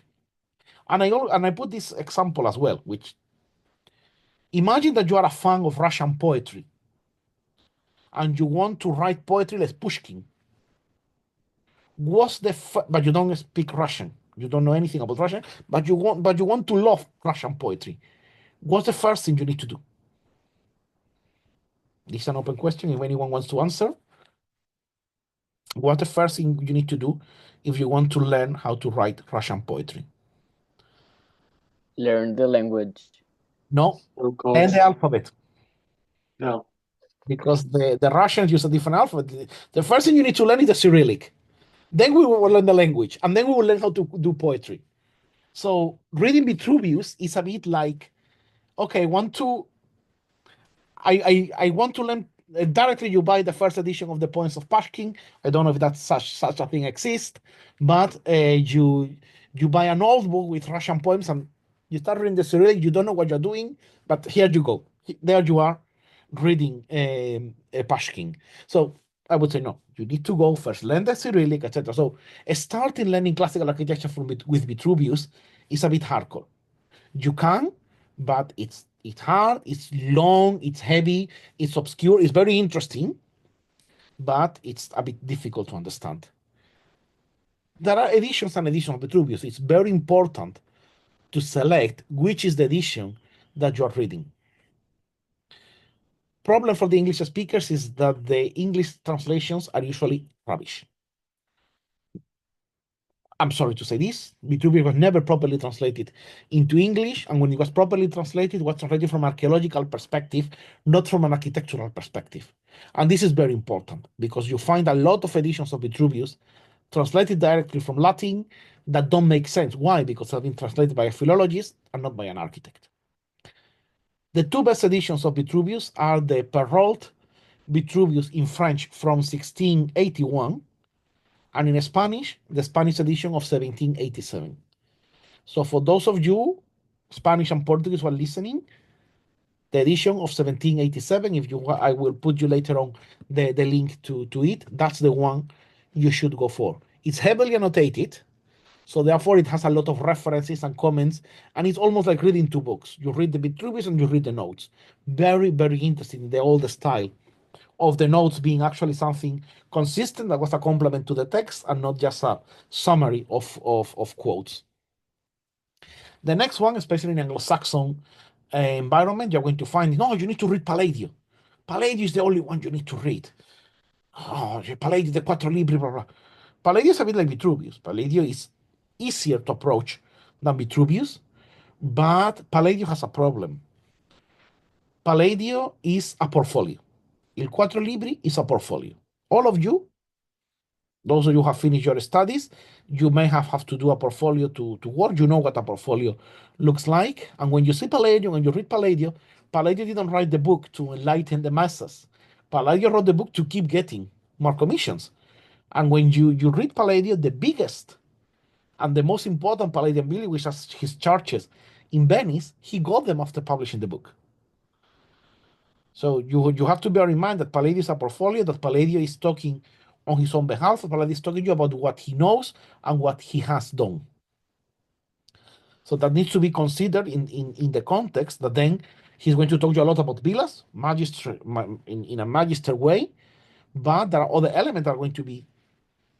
The description of the order is a bit complicated, not as complicated as Vitruvius, but still a bit complicated. The section of antiquities doesn't make any sense. And the other two ones are okay. So it's the best one is basically the third book, the book about the villas. That's the best. Well, the second and the fourth are a bit more flimsy. So that's the strength of Palladio. Obviously, Palladio has a capital importance in the Anglo-Saxon world because, as I was saying before, it has become the standard of architecture in the Anglo-Saxon world. So for English-speaking people, they cannot talk about classical architecture without talking about Palladio because it became the only source they had in 18th century. It has to be said as well that it was for a very intelligent Italian called Giacomo Leoni, who basically rewrote Palladio and adapted Palladio to the English taste. And he wrote it in such a subtle way that it's only through very minimal notes that you can get how he started to get it into the English state. Leoni has been very, very unfairly treated in history as just an adventurer and a charlatan, but Leoni was much more than that. Leoni was a very clever person. And you can see that, I mean, if it wasn't been for Leoni, the Brits would be working out, still figuring out what to do with classical architecture. To start with, if none of you has known anything about classical architecture, this is the book to start with. John Summerson, The Classical Language of Architecture. This is a beautiful book to know about classical architecture. Beautifully written, and it's a book that is for everyone. I have you can say the defect of giving this book as a gift to people I know. So if I know someone who is minimally interested in architecture, but is not super interested, I give them this book. And everyone likes it because it's a very short book. It's very easy to read. You can read it. The chapters you can read more or less independently. And it's written in such a way that it's for all people. The history of this book was an interview that they did to John Summerson at the BBC Radio. It has run since then. People loved it so much that they wrote letters, imagine writing letters to the BBC Radio asking to repeat the interview. So John Summerson came again and they did it. There was no recording. So it happened only once you can listen. And people really liked it again. They got more letters. Let's do again. And when he did it the third time, people say, oh, this is very nice, but I don't know what he's talking about. Because imagine you live in London, you haven't, or even worse, you live in Glasgow, in Inverness, or in York, and Summerson starts talking about Cambridge, Oxford, London, Paris, Gerrage.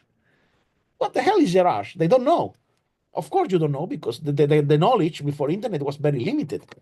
If you have the encyclopedia at home, you could look what Gerrage was, but maybe you didn't even have a picture of it.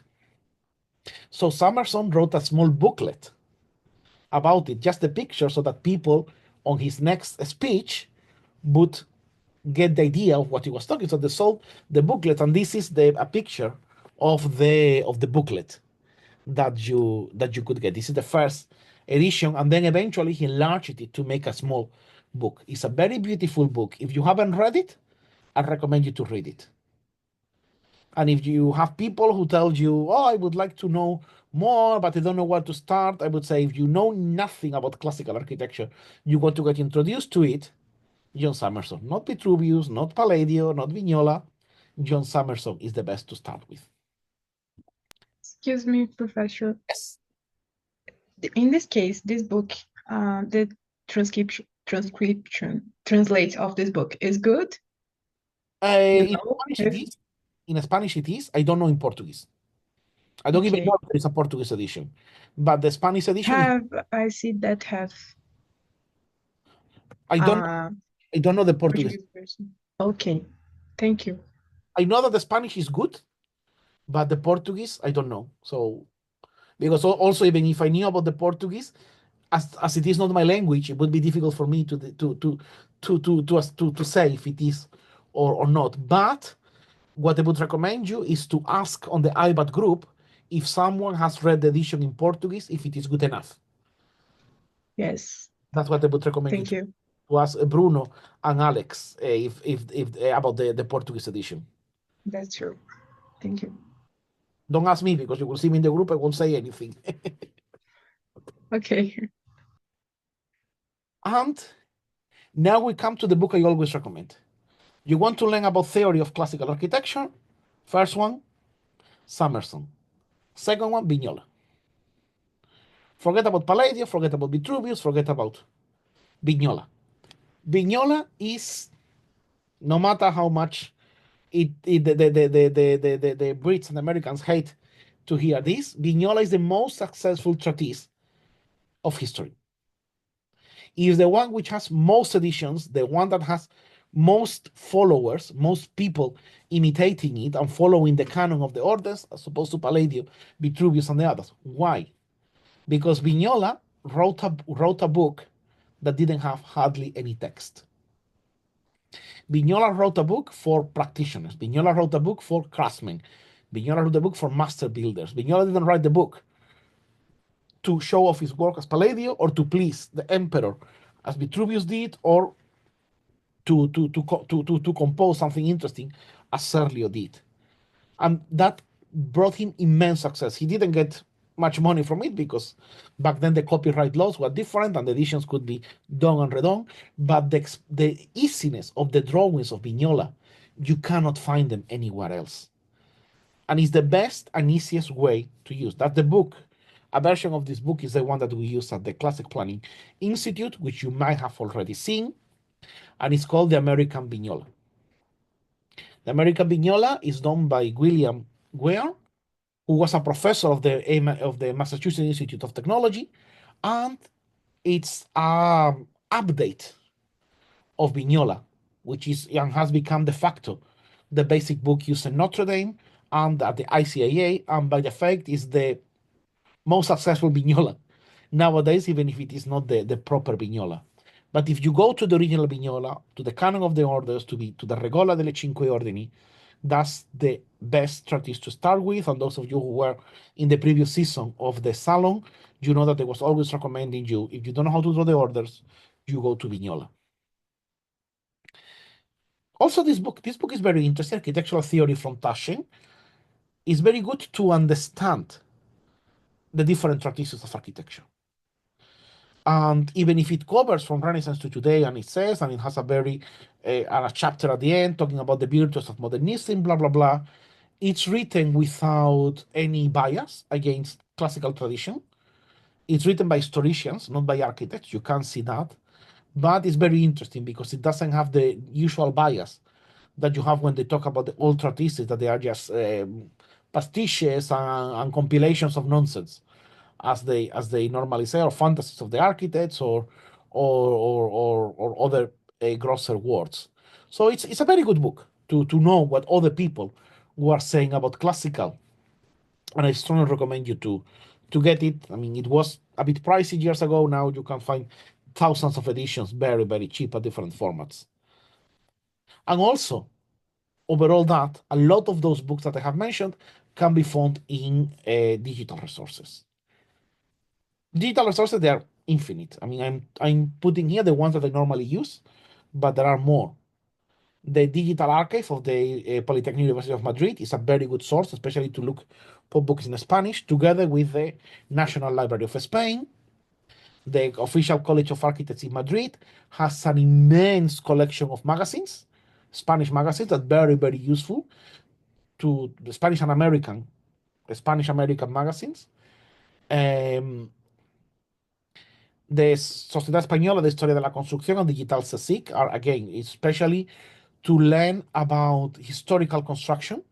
That's very, very interesting to know, especially both of them, the Digital CSIC. Digital CSIC has a lot of things in English because part of the academic effort in the last 20 years has been to publish more in English. So you have a lot of publications in English, extremely good quality. So I recommend you to look there because you can find things that you didn't know that existed. And by that I mean, imagine, for example, that you want to look about carpentry in France in 18th century. Maybe there are articles there. So they're very well structured in that sense. Internet Archive or archive.org is the best source. I mean, we had a bit of a bad moment in last autumn when it was closed for almost a month, and everyone was fearing that we were going to lose the legacy of Internet Archive. And the good thing of Internet Archive is that combines, it redirects, it absorbs, if you want to say so, the resources from all the others. So that means that resources in the National Library of Spain, resources in the National Library of France, in the National Library of Switzerland, which is errata, all of them will converge. Archive.org will tell you where they are. So it's a meta source. So it's very good to use them. You can find a lot of information there, and go there. I always recommend archive.org, and has a lot of things to download because there are books from 200, 300 years old. You can download them. So it's very good to get full access of books, which I always recommend. If you want to purchase a book, try to find it first on these archives if you like it, and then you buy it. Especially big books that might be a bit pricey, old books, it's good to take a look at there. And regarding to magazines, don't get scared by the title, US Modernist. US Modernist has a massive database on American magazines, but the overall ecosystem of American architecture at the end of 19th century and early 20th century was very prone to publish and talk about European buildings, and not only from a historical perspective, but also to talk about what was being built at the moment. So if you want to get a glimpse of what people were building at the end of 19th century up until the 1930s, go to US Modernists and you will get a very wonderful glimpse, mostly American, but also some European. To get the other side, to get the counterpart of the European magazine is a bit more difficult because they are not in a single place. But for example, the Colegio de Arquitectos de Madrid is a good place to see Spanish ones. Obviously, everyone will do it on their side. And we're coming to the end of this presentation, of this lecture. We have been told that modernism was going to save us, that we're going to get redemption by modernism, that the concrete, the steel, the glass, the purest forms, brutalism, was going to liberate us. And at the end of the day, the same way that Goya said that the dream of reason produces monsters, I said that the dream of modernism produces monsters. The only thing we have inherited, or most of the main thing we have inherited from modernism, have been monsters. We have inherited monsters also from classicism. We have to admit that. We have to admit that uncomfortable truth for people who like this architecture. But modernism has brought monsters too, and we need to acknowledge that those monsters, we're still living with them in the form of failed architecture. There is a lot of failure in the buildings. There has been a lot of cleansing of communities to produce modernist settlements that then have degraded very quickly and nobody talks about that. Nobody talks about how Brute Ego destroyed the incipient and the relatively wealthy Black American communities that were thriving in Detroit in the mid of 20th century. Nobody talks about that, and how Brute Ego had to be demolished in less than 20 years before that. I mean, the poor architect Minoru Yamasaki has that problem that his building gets usually destroyed, unfortunately. I'm very mean. Minoru Yamasaki beat also the Twin Towers in New York. So he has that problem with his building that they tend to be destroyed. And the problem of all these monsters is that these monsters, the only thing they have given us is despair. The only thing we can do is be nostalgic. The only thing we can do, we are told that we can do, is be sad about this. Just mourn the past. Have nostalgia for a past, not gone for good. You can go to a museum, you can just draft a little bit, but we need to go through that despair and work together or work individually. Everyone, we have to win and to surpass, destroy those monsters of modernism, go through the mourning period or ignore that despair that we are told we was permanently told to be, because nobody can do that anymore, and think that yes, we can do it again.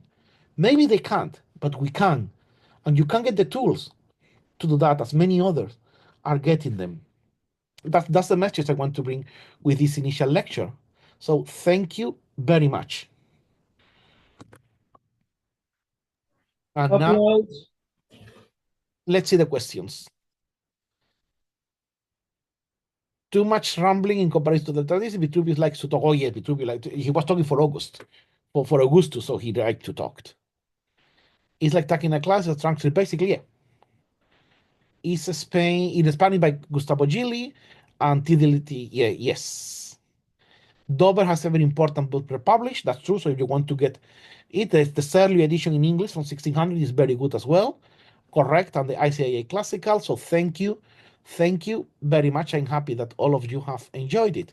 But this is not the end of the class, of the lecture. I want to do a gentle reminder to everyone that there are still 2 competitions on board and available. One is the Ugly Buildings Reimagined, to the redesign competition for the Belfast, for a building in Belfast. The first prize is £200. The deadline is in 9 days, so you still have time if you want to rush.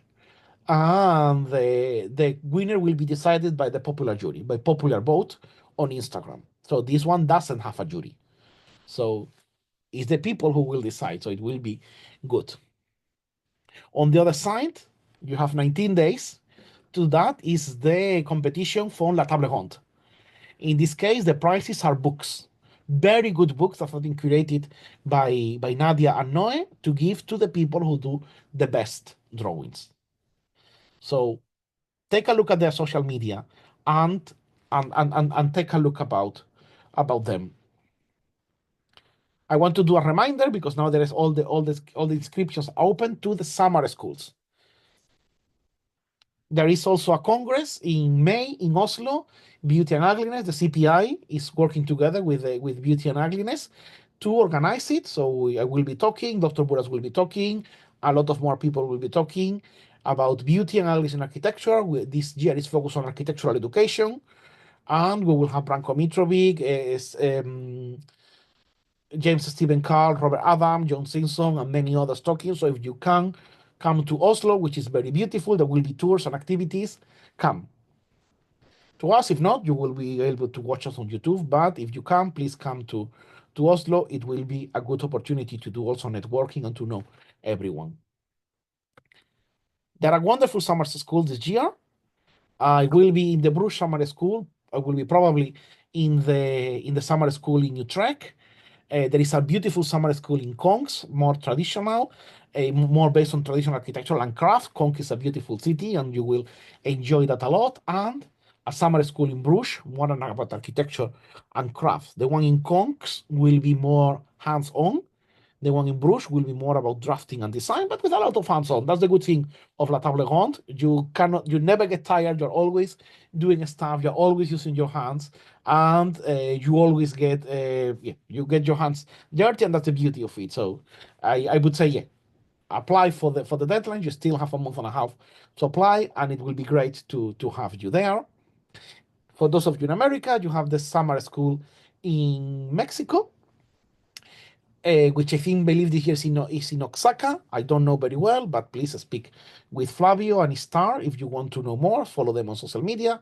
And the summer school in Utrecht. If you like urbanism, go to the summer school in Utrecht because you are going to learn with the best. So there is plenty of activities for everyone. As I said, we also offer a course at the Classic Planning Institute. Our places are open. We will start our next course in probably October, second half of October this year, and our applications are also open. If you're interested, you can just contact me. We are accepting applicants. And much more. Follow your local chapter of INBO or subscribe to the Classic Planning Institute for more information. All this is thriving. I know that some of you also have come from Bart Urban's amazing core group on social media challenge. If you don't, please follow them on social media. Join the challenge. He's teaching a lot of things for free on how to manage and boost your accounts. So it's incredible. I mean, I am one of the attendants, one of the students, and I cannot recommend it more. It's very good. He will give you tons of tips, tons of ideas adapted to you. So go and attend it if you can. He's splitting in a smaller group, so please go and attend. So very important. I need to time the topic which you discussed. Thank you, Sohib. But the first point, did class about traditional architecture. They are the students that are Renaissance Brazilian colonial. So you take classes about classical architectures.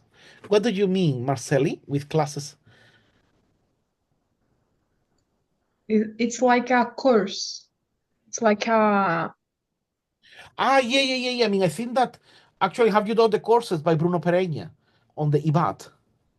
yes, like that. Yeah. Bruno divides into smaller parts. Mine are more generic. Obviously, I mean, Bruno courses are paid and therefore they are more detailed.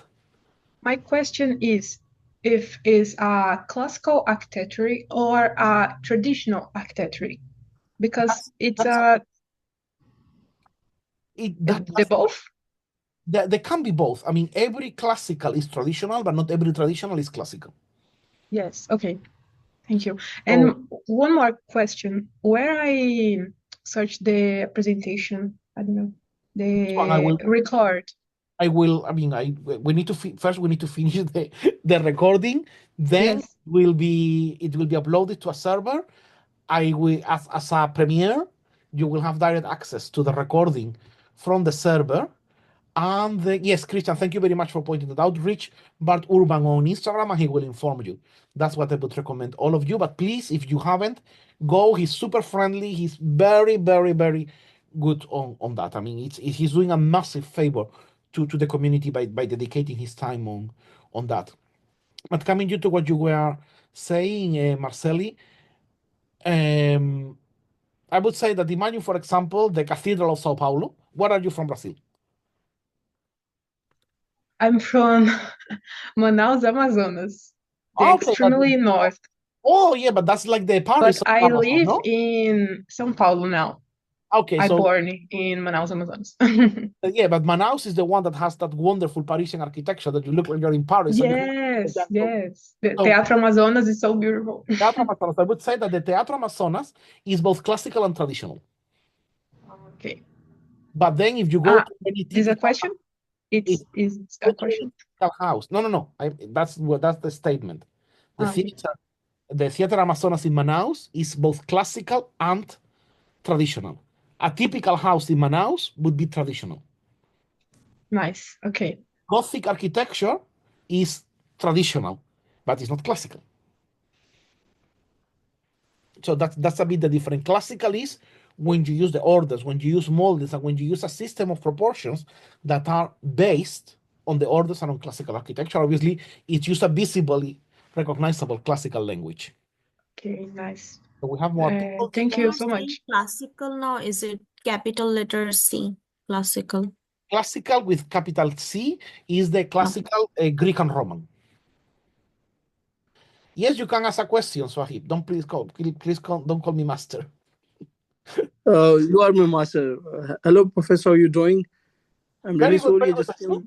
Tell me. I came very at the last moment of the time, but I just knew You by get a just seeing the recording. people. Okay, so my question was this: when we talk about the traditional architecture, with a very the new person or a layman, when we say tradition is important in many perspectives, the very first thing which they countered this all scenario is that the time, like they say, the in traditional, it took a lot of time. The traditional techniques take a lot of time to get into the form. So how we can justify this part, although we can justify this part by saying this thing, the time which is taken in techniques is all because the material, as the material is different in traditional architecture as compared to in the modern, so it take time to settle it down. So but always have a counter answer for thing like this, that the traditional take a lot of time and the people do not have that much of time to spend on that side of the construction zone. So what could be the very very good what we say it good reply to them, or how we can advocate this all scenario by mentioning the traditional architecture in this point of view? Because whenever we just try to explain this thing to the clients, that they should go for this type of architecture, or then they just go for the thing which was there for sustaining the environment and everything, they say no, it will take a lot of time, and with the time they have connected the relation with the money. So how we can tackle these kind of situations when we have these kind of the problems in earlier life?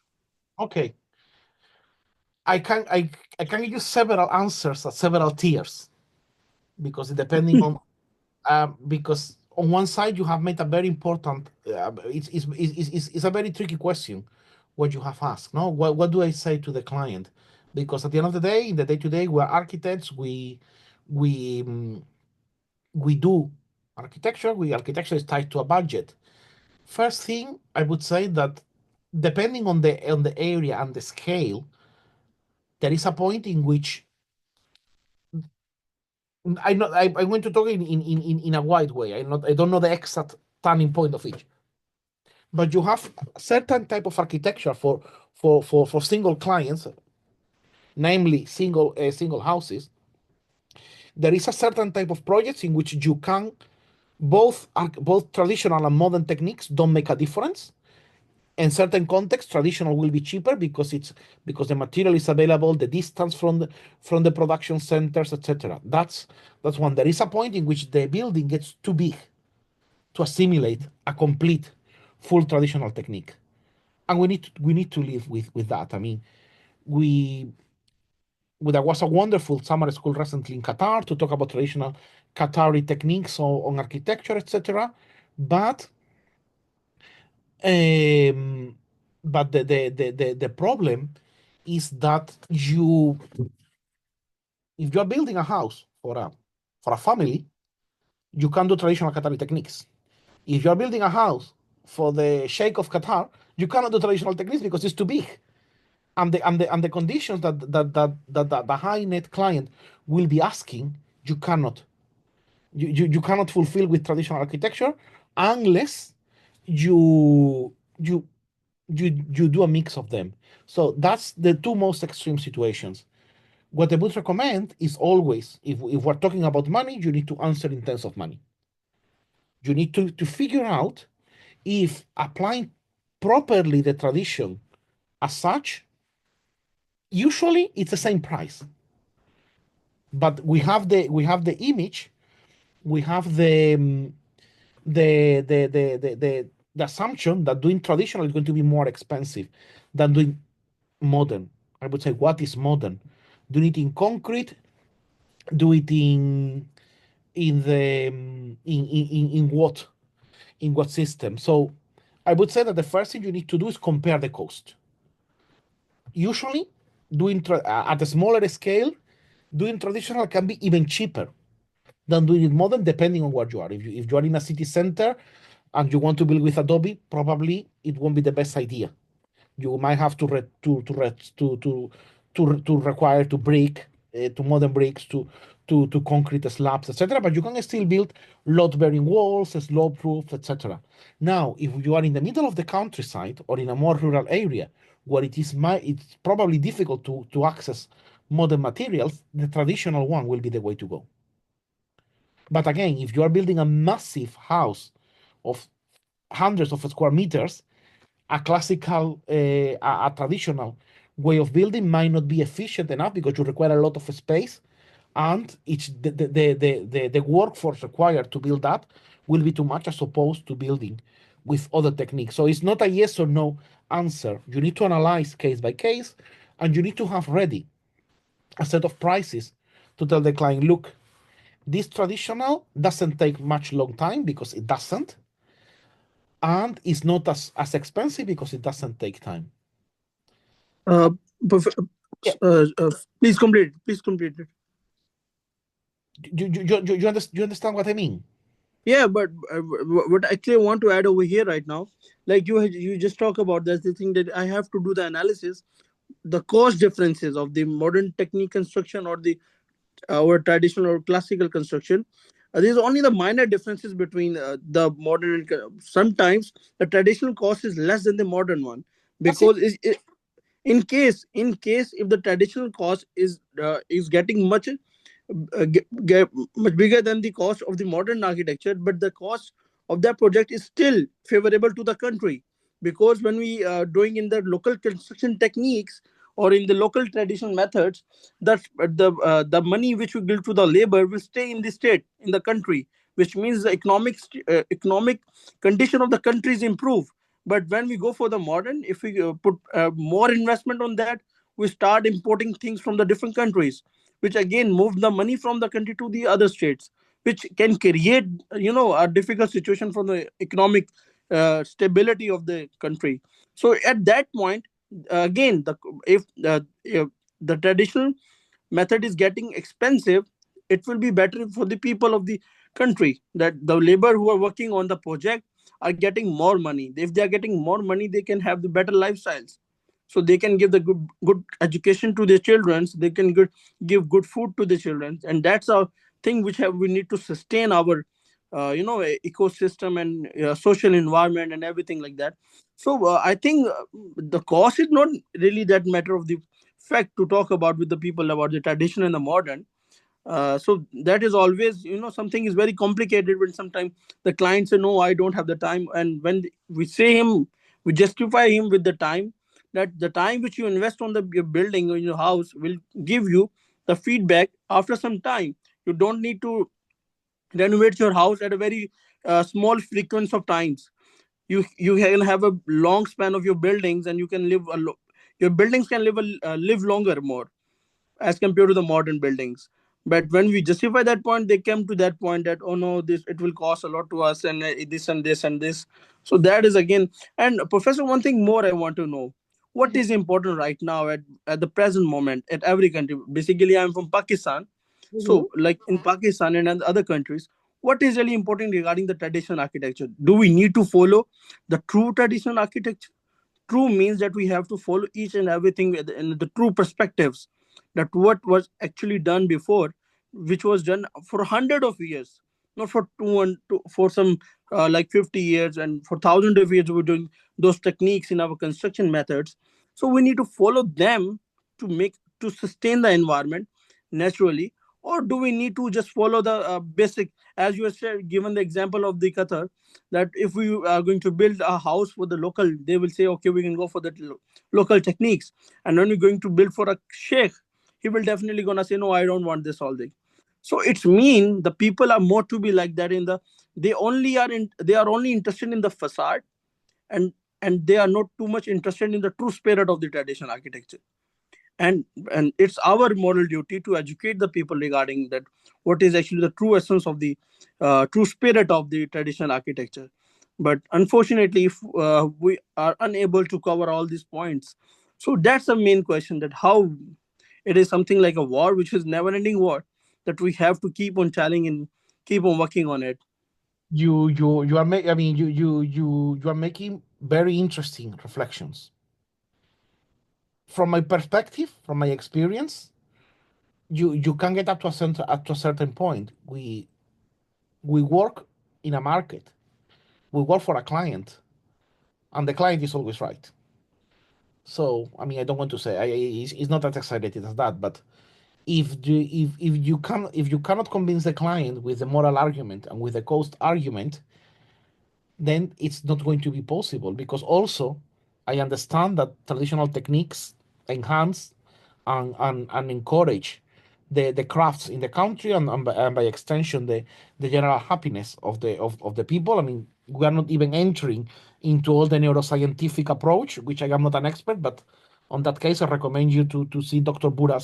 Nir Bura's lectures and Brandon Ross lectures that are on the internet about that. But I think that I'm going to put an example.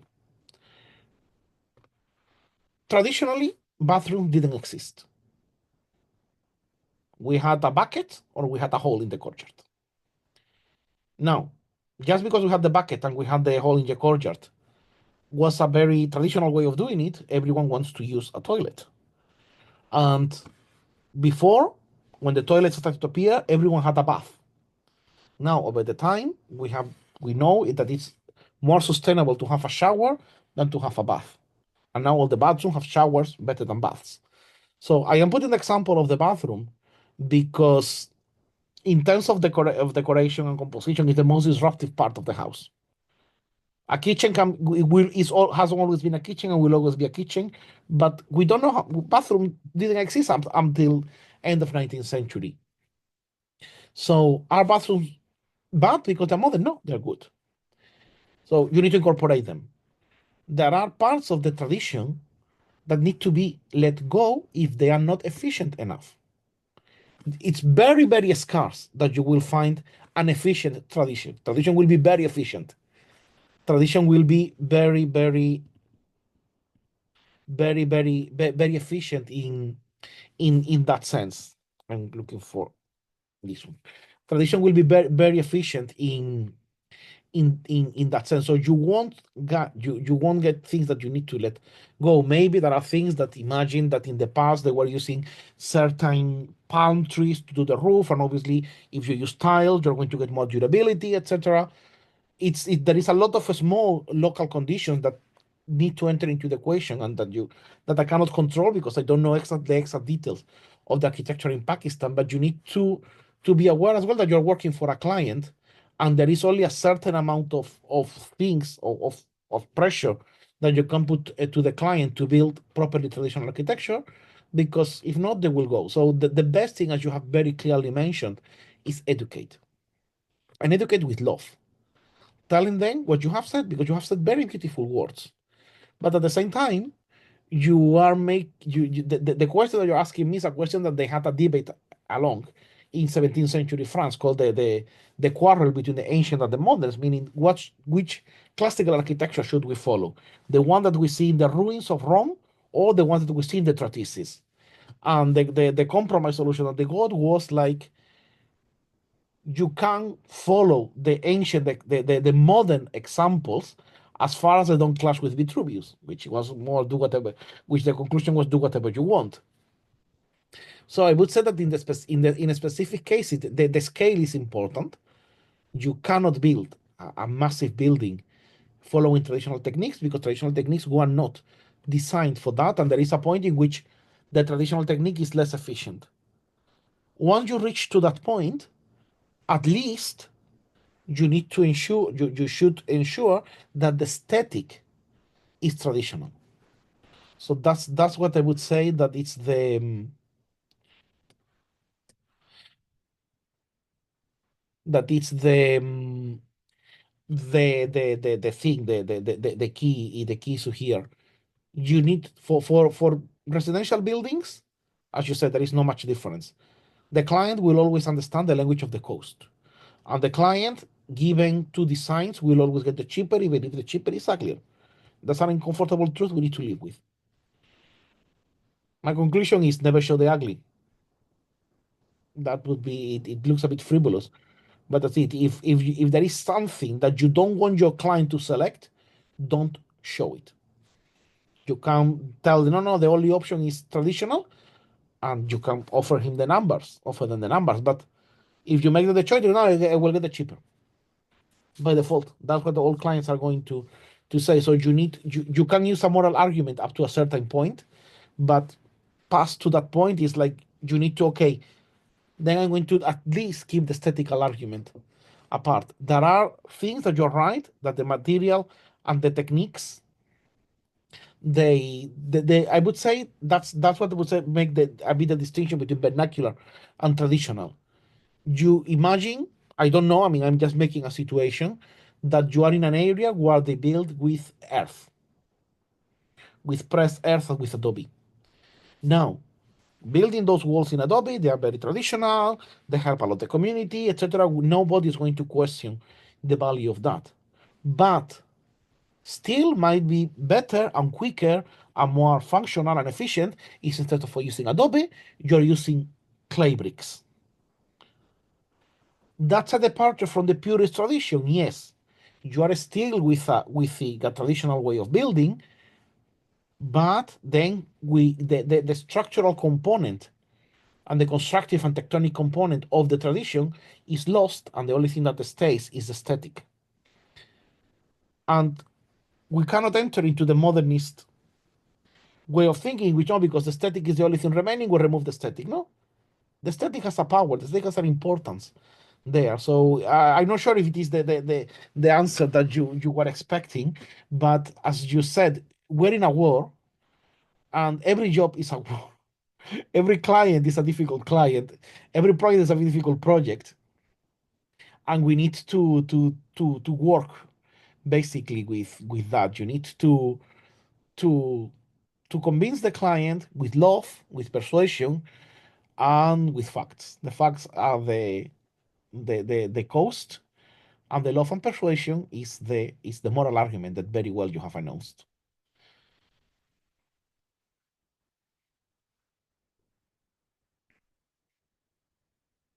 Are you still there? Prof. Funes, may I add something to You your can, answer? you can, of course. So, because he's from Pakistan and we kind of belong to the same subcontinent, Yeah. so there is a little bit of another thing that I don't know if it's also prevailing among other people from other countries or something, but we do have a little bit of prejudice towards traditional architecture in this area. Like when you have money, you don't want to build traditional materials with brick build. Even if it's like really pretty, you don't want to work with brick anymore because at that time you can afford concrete. So people do have a bit more prejudice towards traditional architecture in these regions. And it sometimes is, I would say, a lack of you know, I can't say exactly education. Even if they're like very well educated people, they're still prejudiced towards traditional architecture. Prejudice, it's a prejudice. But this has happened everywhere. I'm sure that if we start asking Yep. everyone here, those from Spain will say the same. My colleagues from Mexico will say the same. Ricardo would say the same about Italy. Marceli would say the same about Brazil, and everyone would say that. I think I think that wherever each of you are from. I don't remember if some of you are from Colombia, I know that one of you from the Dominican Republic, but yeah, we all have this thing that you may go to an old village and you see the most wonderful vernacular architecture there, and you see the old lady there just making the traditional plate, delicious, the old granny, the old abuela there, and then she may hate living there. It looks pretty, but she hates living there. Why? Because that, or maybe the moment they have a bit of money, or if the children have a bit of money, they might build for her a modern house in front, and then the old house they are living to be neglected. And that's the problem. But for many people, they have this association that traditional architecture is not tradition. It represents a past they want to live, and we need to understand that. I remember, I had a professor in Madrid, and he became an expert on traditional construction techniques in central Spain. And he was old by the time I was the master. Obviously, he's older now. But he was saying that when he started to do all this at the beginning of the 2000s, he was telling people, "Oh, but why are you leaving all these buildings to decay?" Because he was saying that he was going to places where people had a modern house built in semi-traditional technique with load bearing walls but concrete slabs. And he was saying, "Oh, but why are you leaving this to decay?" I say, "Because that house only represents misery to me." And we have to understand that component. And it's very difficult to fight against that. Yes, Professor. Again, I would like to add a point over here, like regarding this whole thing. You mentioned that people say that following tradition is something going back to the old time and old ages. But actually, which I would really want to notice, make that part in notice of everyone, that and innovation is also taking place at that time too. As we talk about today, that we are moving advance and moving forward is something like to getting innovation and moving. This is something like progress. So what actually the people have a very misconception about the progress is this, that today's progress is something like to progress to have. But in our older times, when in the traditional techniques, when a master get advanced in his work, he he doesn't he didn't do it for getting more money and more materialistic thing. It was something to have to be more closer to perfection. As perfection is metaphorical sort of thing regarding God, as God created this world with the great perfection.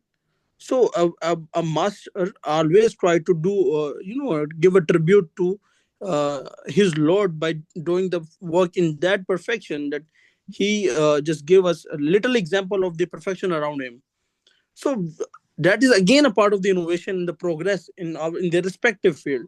But today's we just having the misconception of considering this part, that uh, going back to tradition is something like going to the old ages and stone time, or we're not going to move forward and each and everything like that. But again, this same scenarios happens in the envelope of the sustainability, when they talk about in modern, how they justify and how they protect their theories regarding telling them the people that we are working on sustainability, we want to sustain something. But actually, when they sustain a little thing, they create 10 more problems in that. So for solving those 10 problems, they create a one solution which again create more problems. So they are actually not sustaining the throughout the ecosystem. Actually, they are disturbing it more in a greater impact. So how we can, uh, it is not to be like this, kid. We need to justify the people about this all, uh, because that is something which is very, the need of time right now. Because at every moment we just losing one of the species in this world, all because of the human activities. So that's a very critical thing, and I'm very happy to see that I am able to connect with you people like teachers like you who just working on the same scenario, that they're working for a cause. So I'm happy to be here. Thank you, Professor. Thank you, thank you. I think that you are making it's an uncomfortable situation, because you cannot, on one side, you can use moral arguments to a certain point. Your client is not that is cannot be made responsible for the problems with climate change and loss of diversity in this world. Your client is a person who wants to have a dream home and have a better life. So you also need to focus on that. We need to focus on giving our clients what we need to give to our client. It's hard, but we cannot pretend that everyone is going to like it. I would say, from my perspective, it's a mix of the moral argument and the cost argument. If you lose those two battles, the only last resource is aesthetic, which I understand that, as Ms. Dija has said, it can be um, it can be a deterrent, because some people will associate that aesthetic with previous misery. So the problem is, again, is education. is show, and sometimes you need to get worse in order to get better. But we also, I mean, and I don't want to sound modernist, but I'm going to sound modernist. There is things that we need to let go. Unfortunately, we need to let things go. And there is a lot of things, there is a lot of traditional techniques that are very beautiful, but if clients don't demand them, we cannot force the clients to have them. We can prove, we can demonstrate that they are better, but we need to depart a bit from a highly romanticized version of that. No, you are doing it, especially at the scale you're mentioning, because the idea of the artisan elevating themselves to the worship of God by achieving perfection, that's an artisan that is doing individual elements of the house. So that's the plaster person, that's the carpenter, that's the glassmaker, that's the tile roofer, that's the structural masonry. But you cannot pretend as well that, I mean, it's I understand what you're trying to say, but the scale here is very important. There are things that we will need to let go, and we unfortunately will need to live with. And there is also this issue, which I am much more. I have colleagues who are much more strict on that. I'm a bit more flexible, because it's probably my position is much more cynic than them, which it's a much more honest position. But I am, you can call it pragmatical, you can call it cynic, but I am okay with using concrete, depending on certain scales. I did a house for my parents, which was my first work, and I did it using load-bearing walls. But the slabs were done in concrete, because there is actually no way of doing a slab. We were having structural beams, we were having brick boards but on top of that there was a layer of concrete, 5 centimeters concrete. Why? Because it's the only way of achieving a solid slab without having the slabs moving and the cladding breaking and the tile on top working. Am I an evil person for using concrete there? And it was a fully traditional technique. Some people will say, yeah, you would use like a mix of rammed earth, etc., which is what they actually used in the past. But it's like, does it actually worth to do that? Am I going to destroy the world? I know that we went here into the tragedy of the commons, like every little counts, but we need to bear in mind that there are things that we need to let go. And I always say the same. We all, I mean, it was very beautiful to receive letters. Nobody writes letters anymore. We had to let, unfortunately, the beautiful of epistolar correspondence go. We had to let go typewriting. I don't know, some of you who are my age would have probably learned how to use the keyboard with a typewriter. And it's beautiful. The noise of the typewriter is amazing. But we needed to let the typewriter go. So we needed to let the manuscripts go. Unfortunately, in order to progress, we need to let things go. And unfortunately, there is some losers in that battle, and there will be some techniques that will be lost in that battle. We need to pick which battles you need to win, which battles you need to lose. You cannot be pretending that we are going to continue living on an idealized version of a past that never existed. That doesn't mean that we need to live in concrete buildings with glass boxes. That means that we need to get the past from the past where it is good, and it is good because it contains truth, goodness, and beauty, not because it's old. And I think that that's also the problem of those who reject the past. They reject the past because it's the past, not even because it's bad. But we need to make that distinction. We need to take what is good, what is truth and honest, and what is beautiful, and then take it to the future. But yes, Professor. Professor, sorry, I'm just cutting you. There's one thing more, which is very the divine truth of that. The traditional architecture is timeless. It is not. It isn't enclosed in the box of the time that say we this the traditional architecture is from this region to this time and this time period to this time period, because it's the throughout the tenure, the basic, the basic value, or what we say, the basic principles remain the same, whether it's just practicing for 1000 years before, or Mhm. we're doing the same thing today, right now, in today's time. The Yep. techniques, the principle, the design principle, the proportioning system, the using of geometry remains the same. So that's a very, again, a very uncomfortable situation when we say, when we listen from the people when they say that, the traditional architecture is a thing of the past. We cannot relate it with today. We cannot make a connection of it with today, the traditional architecture is quite much linked to the belief systems of the people. So if the belief system remains the same throughout the time period, so how it could be the thing of the past? I think you are making a very interesting point. No, it is something that we bring from the past for the present and the future. What we cannot do is just deny. We cannot deny the past, but we cannot deny the future. That's my intake. I would say that if you are building it, you cannot pretend on one side that the techniques don't change. The techniques are proved with experience, but they change. Greeks built in used load bearing stone, almost in pillar and lintel system, almost as if they were timber. Then the Romans came and said, this is a waste of material. Let's use the orders to compose the building, but then we're going to use another system for the walls. That's when you get the opus quadratum, opus tactile, etc. And that was an advance on the techniques.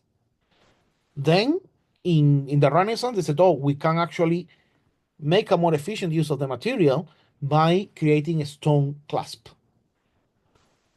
And so on and so on. Then at the end of 18th century, they came, oh, actually, why don't we build in iron? And they were still building beautiful, and the materials were changing. Unfortunately, I mean, some people think that the only valid link is when materiality and aesthetic are together. This is a fallacy that modernism has told us. There needs to be the structural integrity, the structural honesty. So that way, the only way of building is by using that clay from that pit. That is the pit where my family has been using for generations to get the clay to do my adobe. No, maybe I need to see what is good from the adobe, because obviously it has a lot of very incredible good things, and is it still worth for me to use it? Because if it is not worth, we need to let it go. The same way that, for example, now we all have a glass panes in our windows, but before glass was made cheap enough to allow for glass window panes, people either they didn't have glass, they just have shutters that they open and close, which meant that they were closed most of the winter, or they had vellum, or in some cases the wealthiest one would have like pieces of gypsum placed on instead of glass, or pieces of alabaster. Does that mean that if I want to build a traditional house, my windows need to be made out of vellum? Because this is opening a dilemma. If you're a vegetarian or you're a vegan, how can you have vellum in your windows? So just to open a bit of a comic debate on there. But that doesn't, that if you're going to build a traditional house and you're going to put a window with a glass pane, then there is a contradiction between keeping the purity of the tradition as it has been done for generations and adding the window. The same problem as adding a look and a vanity unit in your house, because traditionally they didn't have them. Obviously, this is ridiculous. The same point in which it is that to deny that tradition also evolve and that we need to adapt them somehow. Now, that doesn't mean that we're going to go for concrete. That doesn't mean that we're going to go only to the static, but it is important to understand, and the classical architecture gives us that example, that the static remained, but the techniques changed. And that's something that the aesthetic has a lot of importance, and we have been putting all that aesthetic apart because of all this modernist fallacy that they make us believe that the only way of achieving a beauty is through the honesty of the material. Now, it is true that with vernacular architecture, because it may lack elaborated ornaments, the aesthetic is achieved through the tectonics. That's true.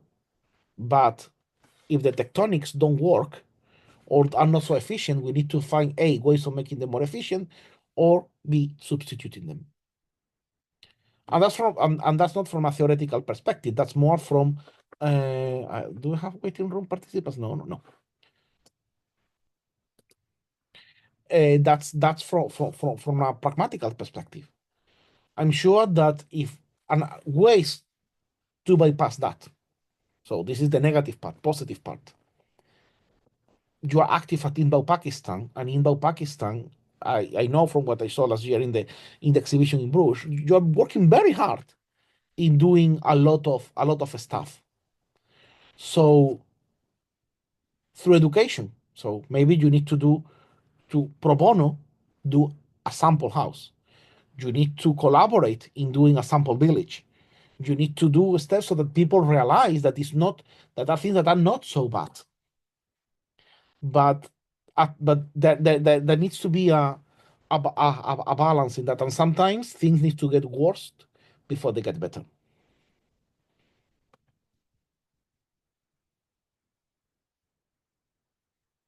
Thank you, Professor. Thank you.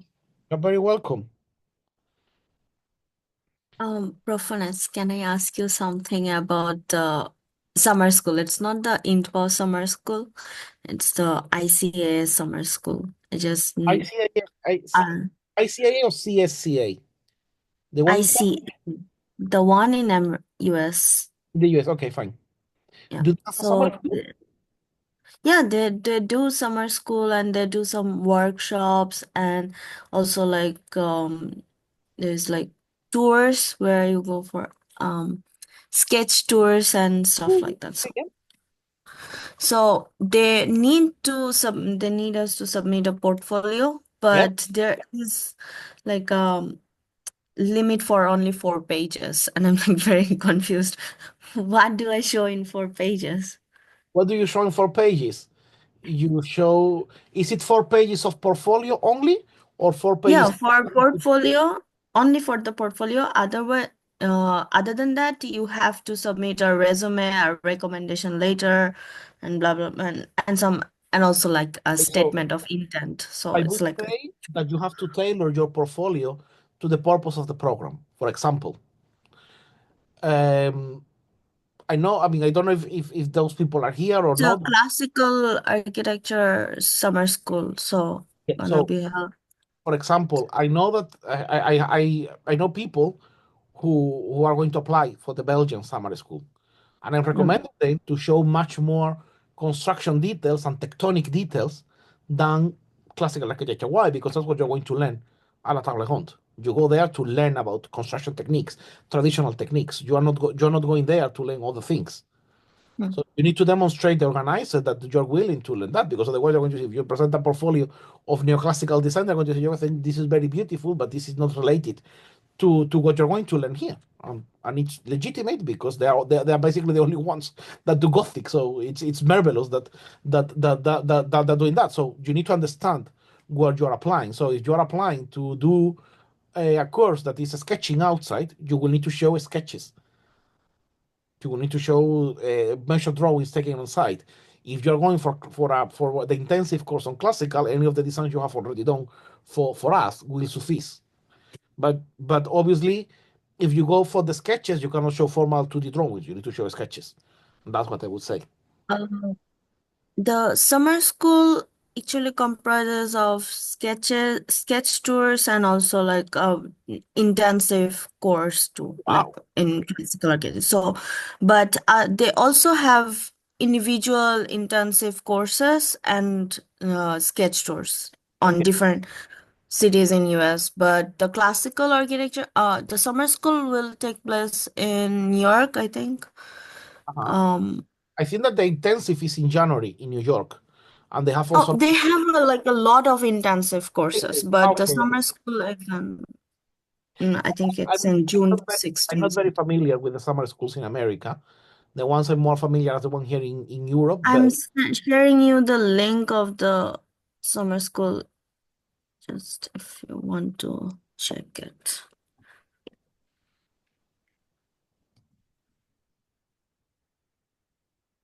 I shared it on the group chat.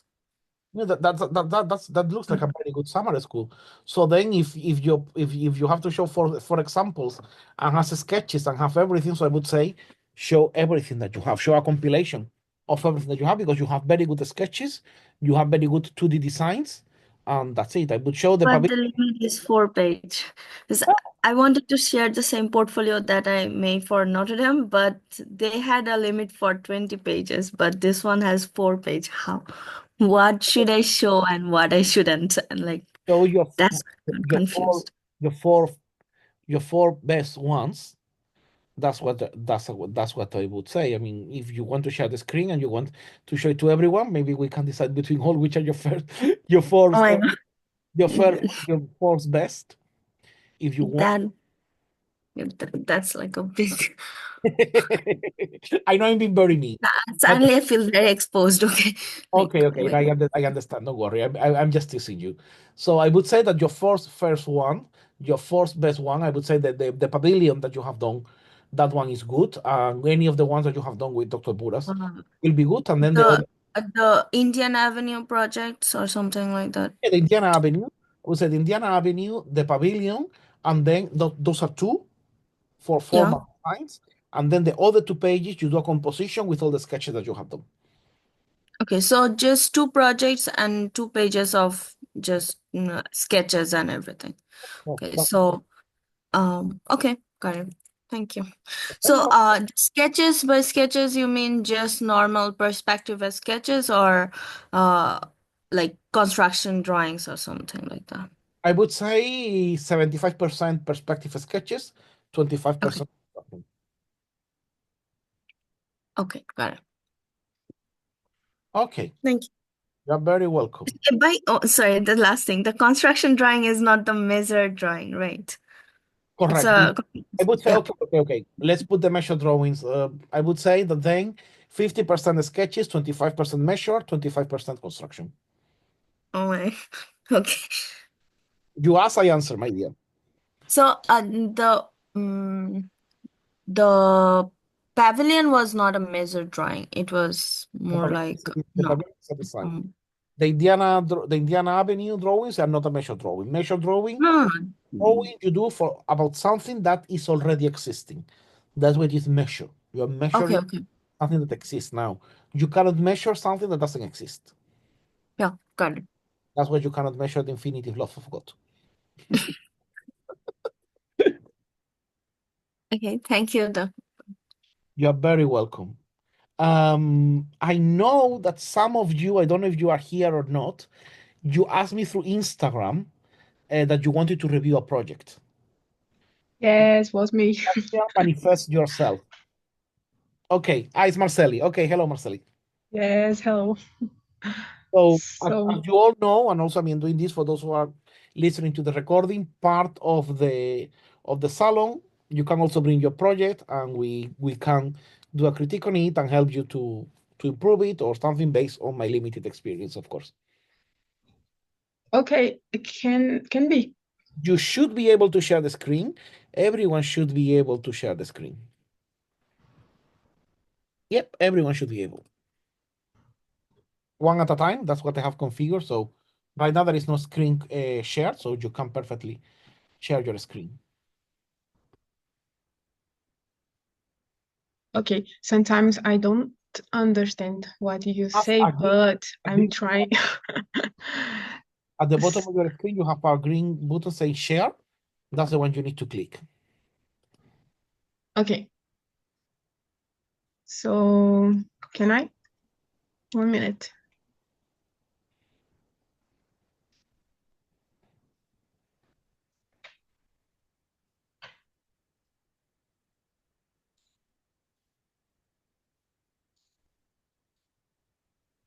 Okay, here you go. Okay, I have a story behind. Okay. Yes, It's please. a church project, my church, in the north of Brazil. Okay. And I offer the facade, fachada, Mhm. facade, and the new construction. And I did this a few years ago. So now I can see and change something, but the idea is traditional building in a city that don't have anyone traditional building, Uh-huh. and that's it. I think. So what do you want to do with this facade? Do you want to change it? Change it radically, or do you want to No, this is the project for the new facade. Okay. So Now yeah. it's a total different. Okay. This. So this is a new design. So yes, this is Okay. my design, and Okay. I'm open to critics. Okay. Okay. So I think I quite like what you have done here. This looks very interesting, this little porch. What I would say is that you need to have some sort of capitals on here. Now, these capitals can be very simple. You don't need to have like a proper capital. What you are having here, I understand that these pillars look somehow like this, and they have like a small shadow gap. Yes, like this. And then Exactly. you need to connect them to the space above. So I would say that you need to create an abacus to the pillars, and then you have the slab that is connecting them with your fillet. Nice. Okay. So these can be like this, or I would then try to enhance it a bit more and try to do something like this. So I would have this, and then I would try to replicate a bit the idea of a proper capital. You can go as much as you want. You should check Vignola to draw to see how to draw a Tuscan capital, but you could do something a bit like this.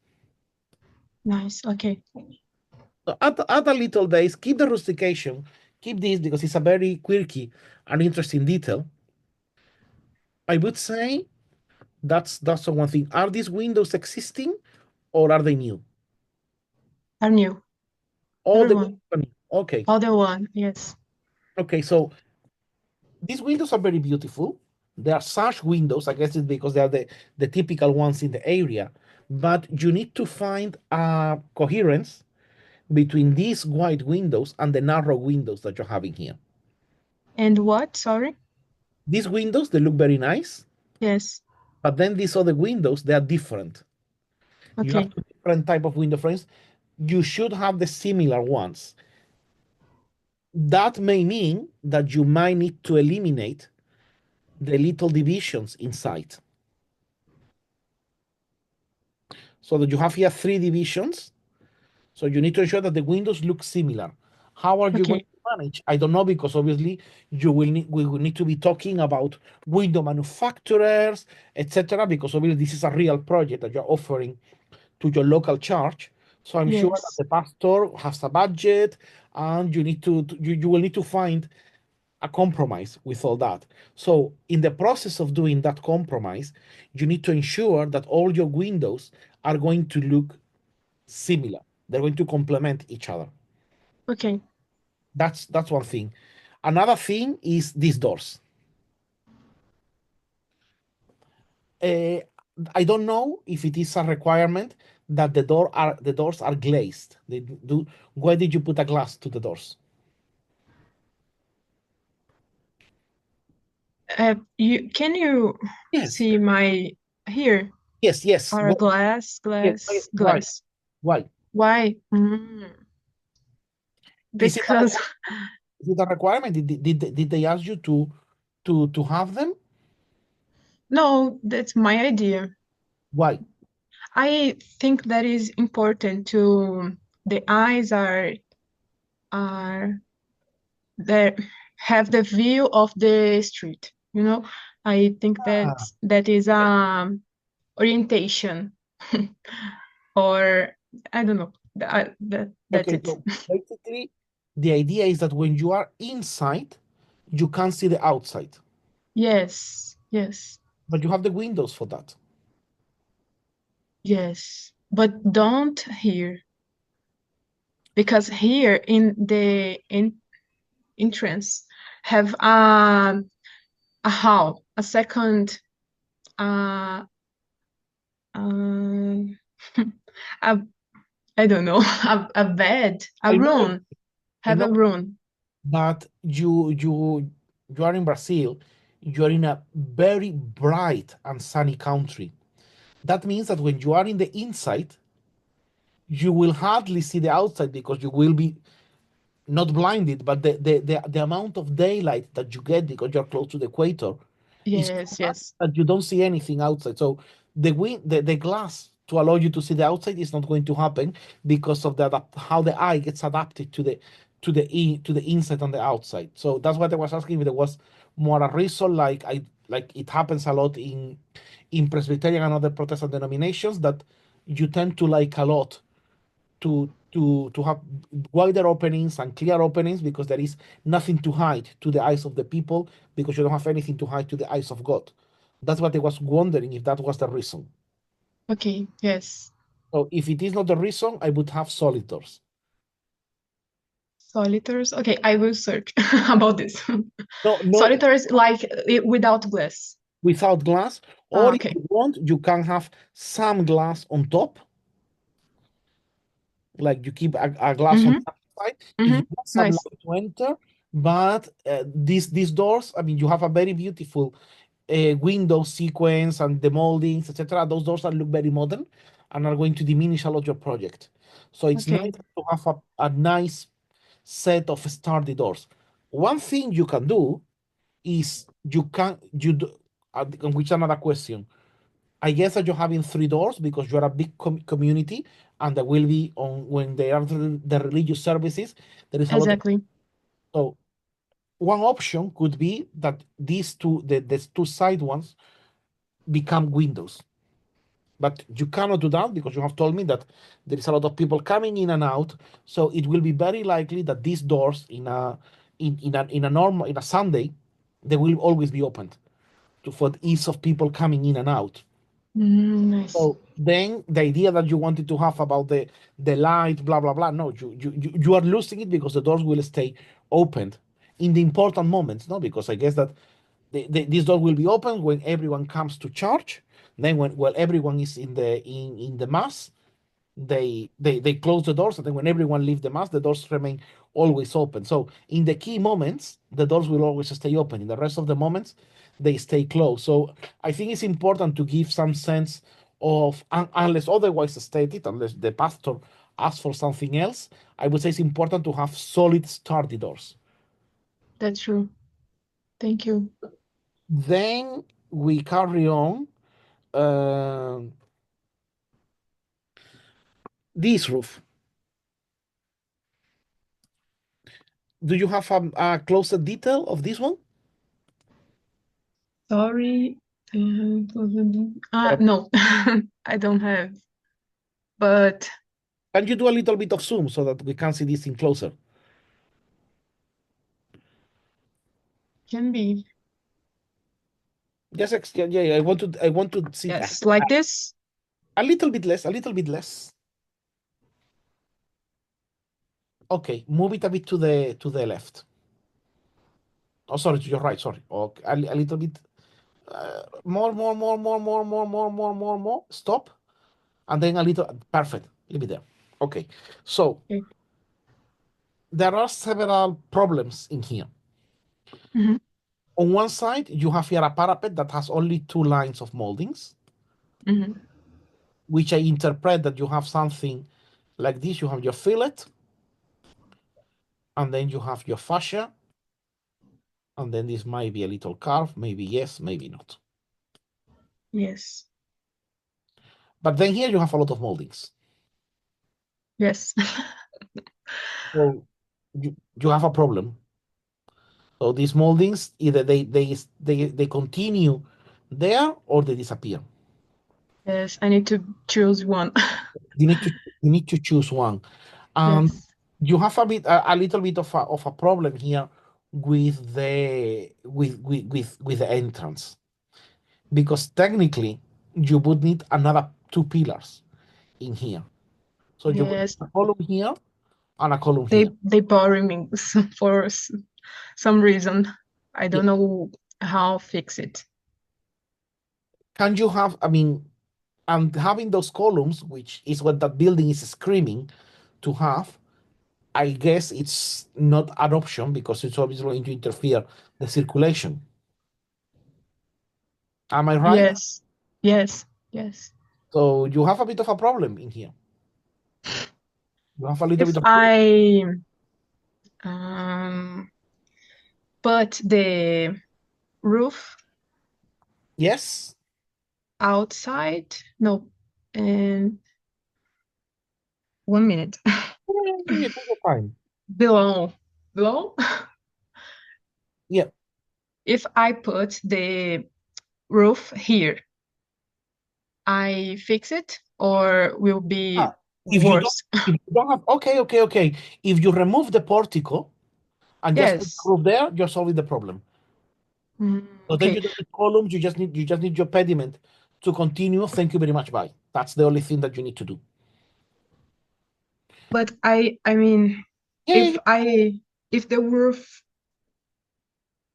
1 minute, I was thinking take your time. Take your to time. the sand. I don't know.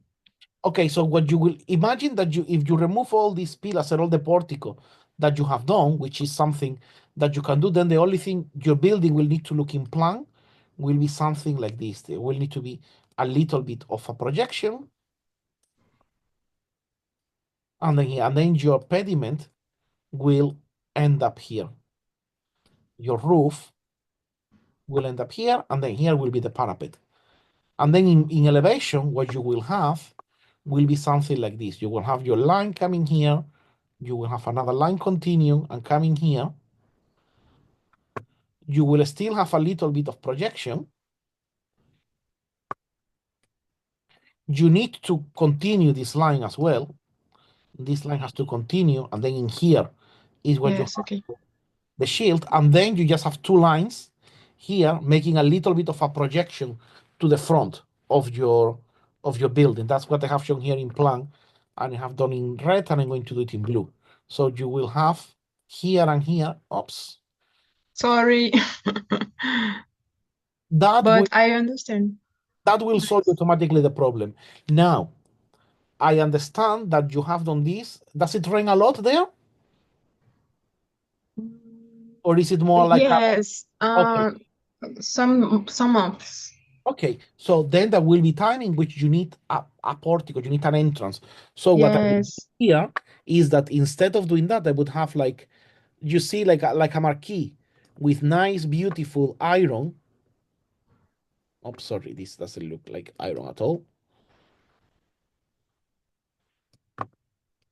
This is easy to achieve and to buy, and then this will be like a projection, like a roof projecting like that, or following a traditional design. That way, you have you create an area at the front. You still keep your beautiful pediment with the coat of arms of the congregation, but then below you just have a canopy. Okay. That will solve the problem. You need to ensure that the canopy is deep enough to allow for people to stay under. So I would say If I that put 3 pillars, it's a option. 3 pillars. 3 pillars. No, you mean a pillar here? No, sorry. 2 more Oh, pillars. yeah. If you put 2 more pillars, you will get something like this. It's a good idea. It is. I would say that should be the idea, because you have your pillars. Remember that you need to add your capital to the pillars. My fear is will too much, you know, it's real exaggerated. I don't know. I think it depends on what you want to project with that. It's the minimum that you can do. So, but I would say that Okay. either you have the 4 legs, the 4 pillars. Yes. Pillars. Sorry, I don't understand. Either you have these that I have shown you in pink, or you don't have anything at all, and you have the recessed one. I don't know. I don't understand. Okay. So I'm sorry. okay, don't worry. So it's either you can have this option. This is good. Okay. Nice. If you don't want to have the 4 columns, you just put this to the back. As we said, you eliminate these 2 ones, and then the only thing that you have here is your canopy, your beautiful canopy with some iron supports. Nice. Nice. So it's either or. Okay. I think that the most economical one, because building this is going to be very expensive, I think it's better not to build it and to concentrate the money on the canopy and nicer windows and whatever nicer things you might need on the inside. Okay. Nice. Thank you so much. Got very well, And because it's a nice building, but I think, thank you. but obviously it has its flaws. I mean, this is a very odd element, so that's what it needs to be corrected. Yes. You need a little bit more of detail here in the cornices. You need to see how that is going to work, but that's at a detail level. And then Okay. and the windows, there is a bit of a strange thing in the window types. Maybe because I understand that this one with the beautiful green, this is the church, no? This is the proper cult space, isn't it? Yes. Yes. So what is behind these windows? The one that I am pointing now. Okay. This behind is technical room. I see. Does the technical room need windows? No. Also, another question. Why are you putting a technical room in the main facade? Because I have another problem. The floor plan, Planta Baixa, it's not mine. It's the other architecture and total modernist. And I offer the facade traditional because I import me with the church, you know? So the floor plan, I don't. I see. You cannot make changes. Yes, exactly. Okay, so what I would say is that then keep these windows, the ones that are going to have the beautiful glass. Okay. If there is nothing interesting here, don't have windows. I understand. And then these other windows, you replicate these big ones.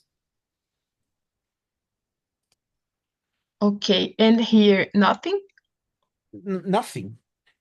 And also, I mean, I have seen something here, my dear.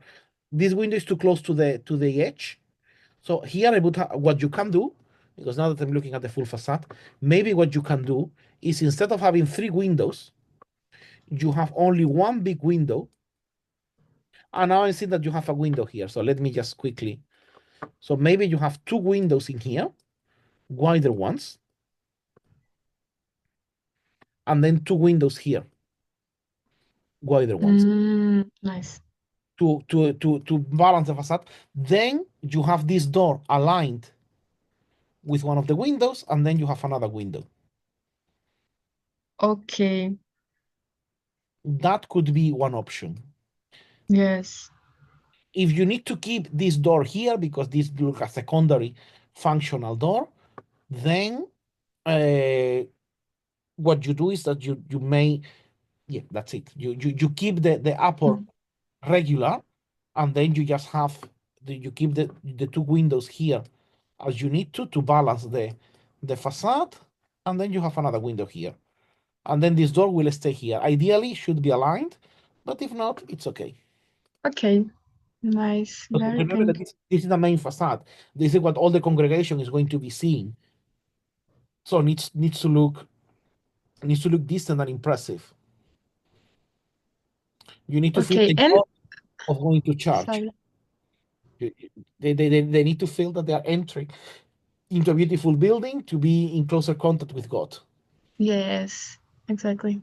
not entering into a functional building. You especially in religious buildings, there are symbolic buildings in which you need to make sacrifices and sacrifice functionalism for the special effect. Do you have the plans somehow? Can we see the plans? 1 minute. Because I see that you have 8 pages, so I don't know if it is. Yes, but it's the other facades, Oh yeah, let's show me. Let's see. like with colors. Okay, so in this one, so this is from the other side. So this window is very close, so you cannot have this window here. This window is Yes. you have a discrepancy in the heights on these windows. So all the windows have to be aligned. Yes. I guess that this is just a SketchUp thing. And then you have these 3 beautiful windows. So then here you have 2. I would have 2 windows only. And then in here another 2 windows. And then in this facade you just remove the columns, and you have here a canopy, beautiful canopy with cast iron, etc. And then in here you have just your pediment. Instead of being recessed, it projects a little bit. So it will look something like this, and then like this, and then like that. Nice.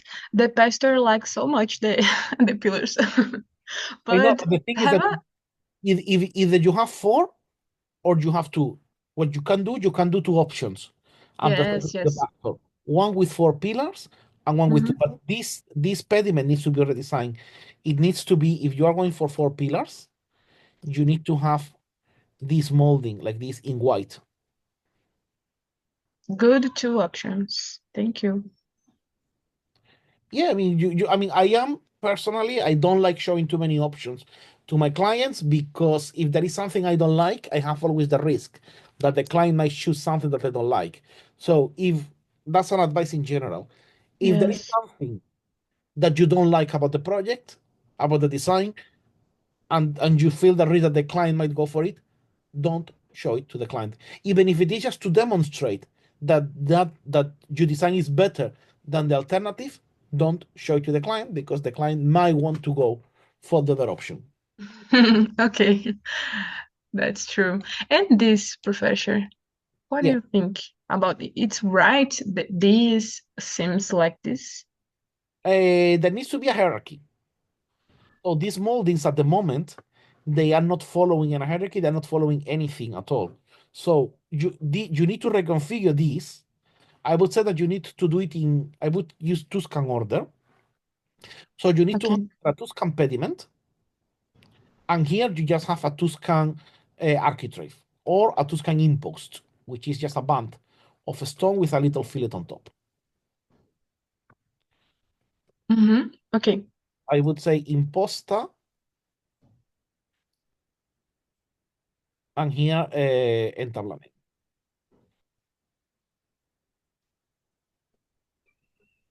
Yes.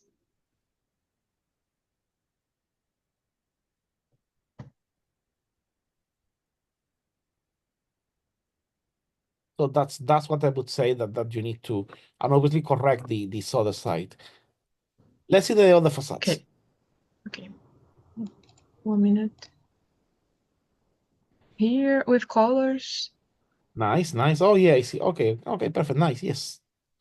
I like so much this, but it's a bedroom, and the other architect don't like, and he wants remove. But I'm trying. I mean, this is the church, no? All these two stories are the church. Like yes, yes, the green. You say yes, yes. So it's very tall. Yes. Now I'm going to ask you a question.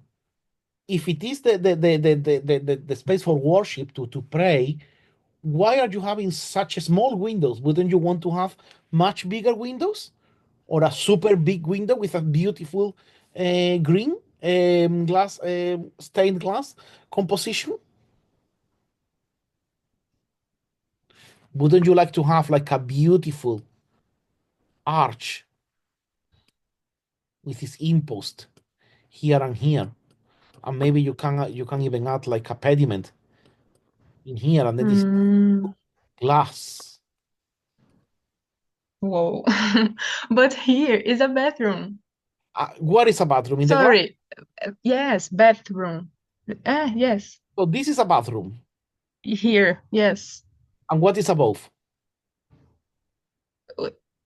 Two. It's a bathroom too. Here and here. Ah, okay. Then my question is, why are you putting stained glass to a bathroom? So it's a vitral. It's like No, don't do that, because you are completely confusing the building. You're making everyone think that behind that painted area, it's the most beautiful activity you can do, which is worship the Lord, and are doing something different, very filthy. No. You are glorifying the filthiness by doing that. Okay. No. Bad, because I like too much this composition. Looks nice, but it needs to. You are giving it's a part that is not important at all. It needs to be hidden. It's toilets. No. You cannot give importance to the toilets. Okay. Let's see the next one. So I put this seems like this. Yes, all the windows are. Okay. Yeah, sorry about that, but it has to be. You need to put those windows elsewhere, wherever the church is, wherever the cult space is. That's where you want to put them. Okay. I like too much, No, they are lovely, but that's what they were signaling. They don't look. Yes. You need to think about that. It's I windows in a understand. toilet. You need to. It's very important, because imagine you are and also let's see this. It's a church, so people using the toilet, they're going to go to the toilet, finish what they're doing, and come back to the service. It's not like a home toilet in which, if you want, you can stay playing on the mobile phone while you are doing your needs on the toilet. That's true. It needs to be big, aseptic, and functional space. And having a stained glass to a toilet, I would say no. Okay. Thank you. So it's where in the building is that? What is this? Because I cannot see it in the facade. The city you Yeah. This is, where in the building? Because behind there. Here you can see the chairs. Okay. And when you enter, you have a vestibule, and then behind you have all that. I see. I understand now. Okay, here. Okay, that's something that I would suggest. Why in here? Can you alter this space? Yes. Okay. First of all, don't have you have a lot of these spotlights. Yes. Don't keep this and this, because they are just to put your light here to illuminate the pastor. This is beautiful, perfect. Don't have this. You are going to, once you enter, it looks like you are in a toilet. Yes.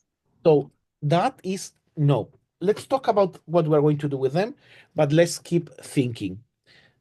All these doors, solid doors, no glass. Yes.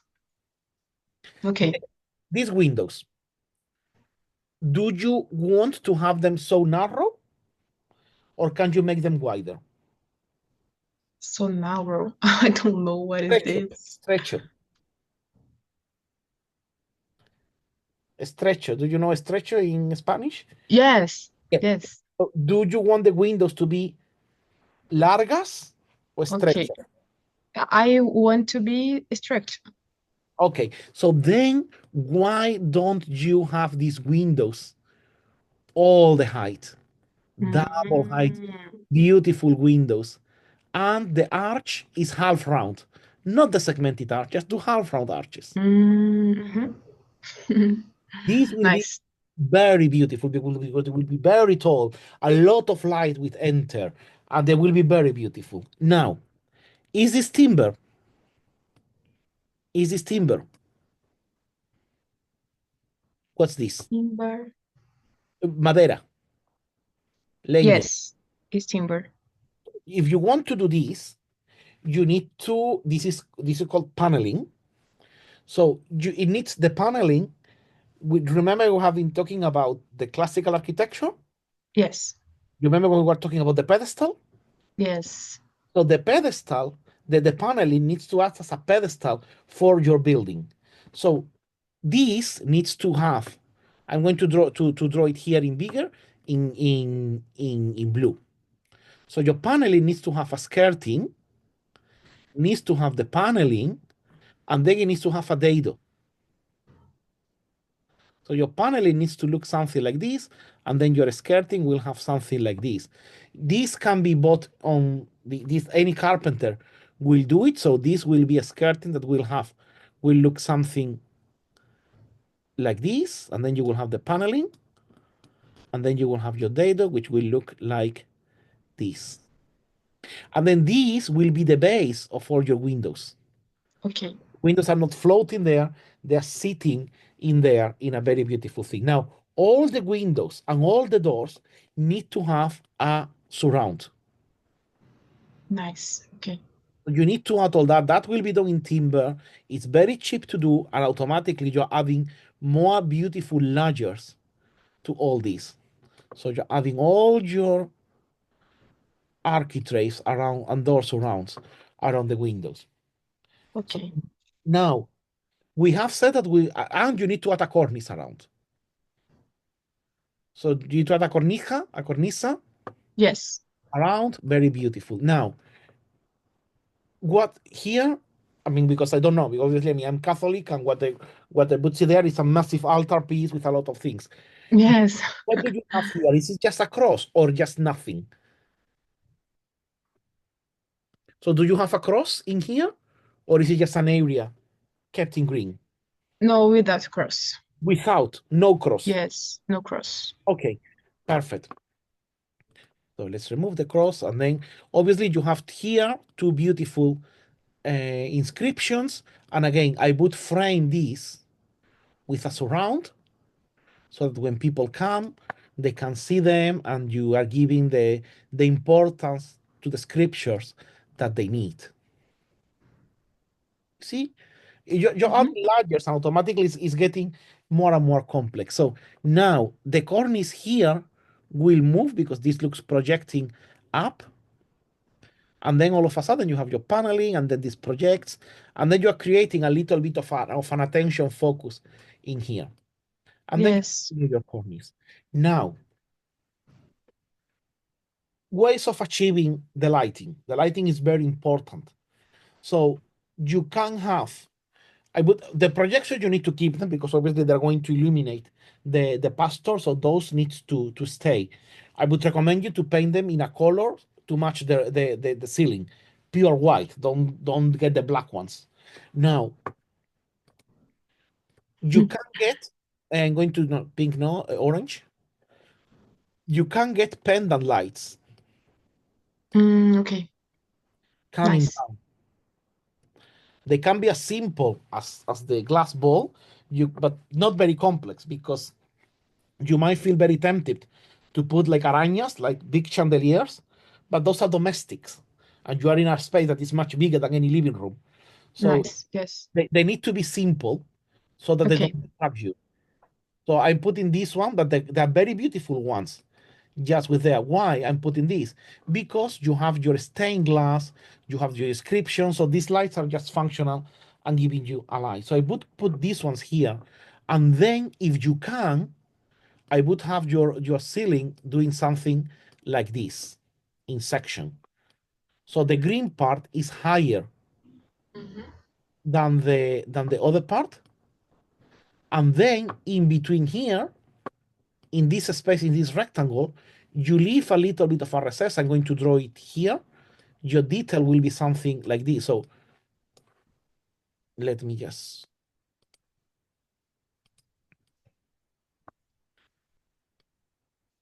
So you will have your flat area. You will need to have a little cornice here. Then you have your pendant. And then you have here, your ceiling is doing this.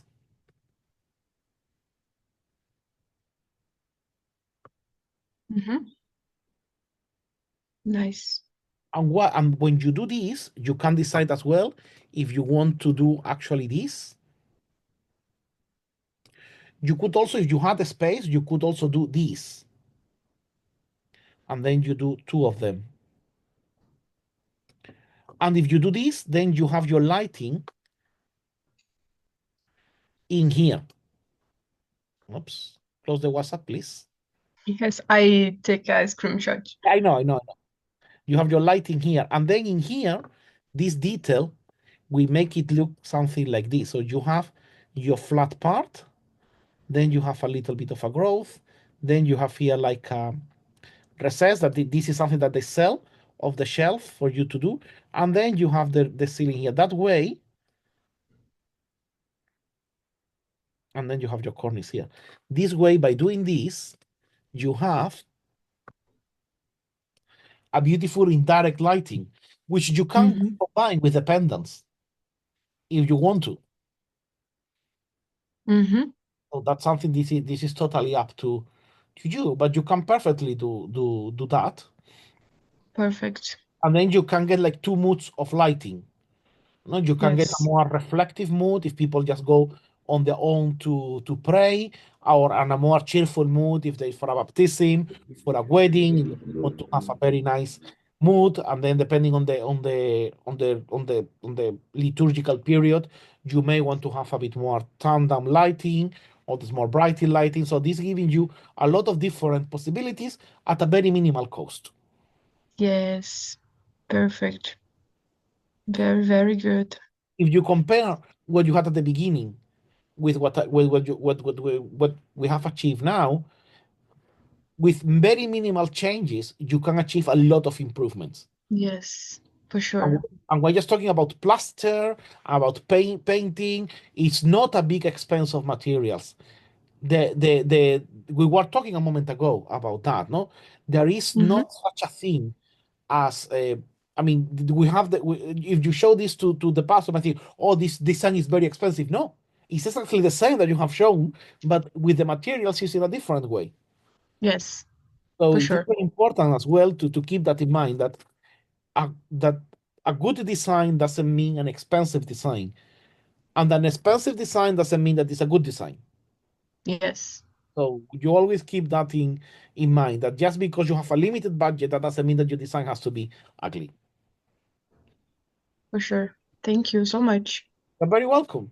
I mean, I'm looking forward to see how this evolves. If you need help with the password, let me know. I have one more facade. I think. Can I pass? Yes, of course. Excuse me. This. Okay, It's a big problem to me, but there he is. Okay, so let's start. What's behind here, this row that I am marking in pink? So the church is here, no? Your church is here? Yes. Okay, so okay. He was classes. Perfect. Okay. So I think that you see this thing that you have here. This is what I'm telling you to have in this lovely canopy is what you would have in the entrance. Yes. So now I can see, why do you have stone pillars and then these black pillars? I don't know. Okay, so you need to know. So because ideally you should have all of them, the pillars that you have designed, because you are adding like a portico. So they need to be a consistency between all of them. And also, I mean, I see that you are doing this because of the car parks, but you should have another pillar here. I understand this might be complicated, so this will be up to you, but I think that there should be equal distance Yes. between all of them. So you're having a very strange thing here. So you need that all of them go. You need another pillar here. So the same way that you have one here in the corner, you need another one here. Okay. And what I would do, if you cannot manage to create equal distances, remove these pilasters. You keep just one in the corner, because you will need one in the corner and one here in the corner as well.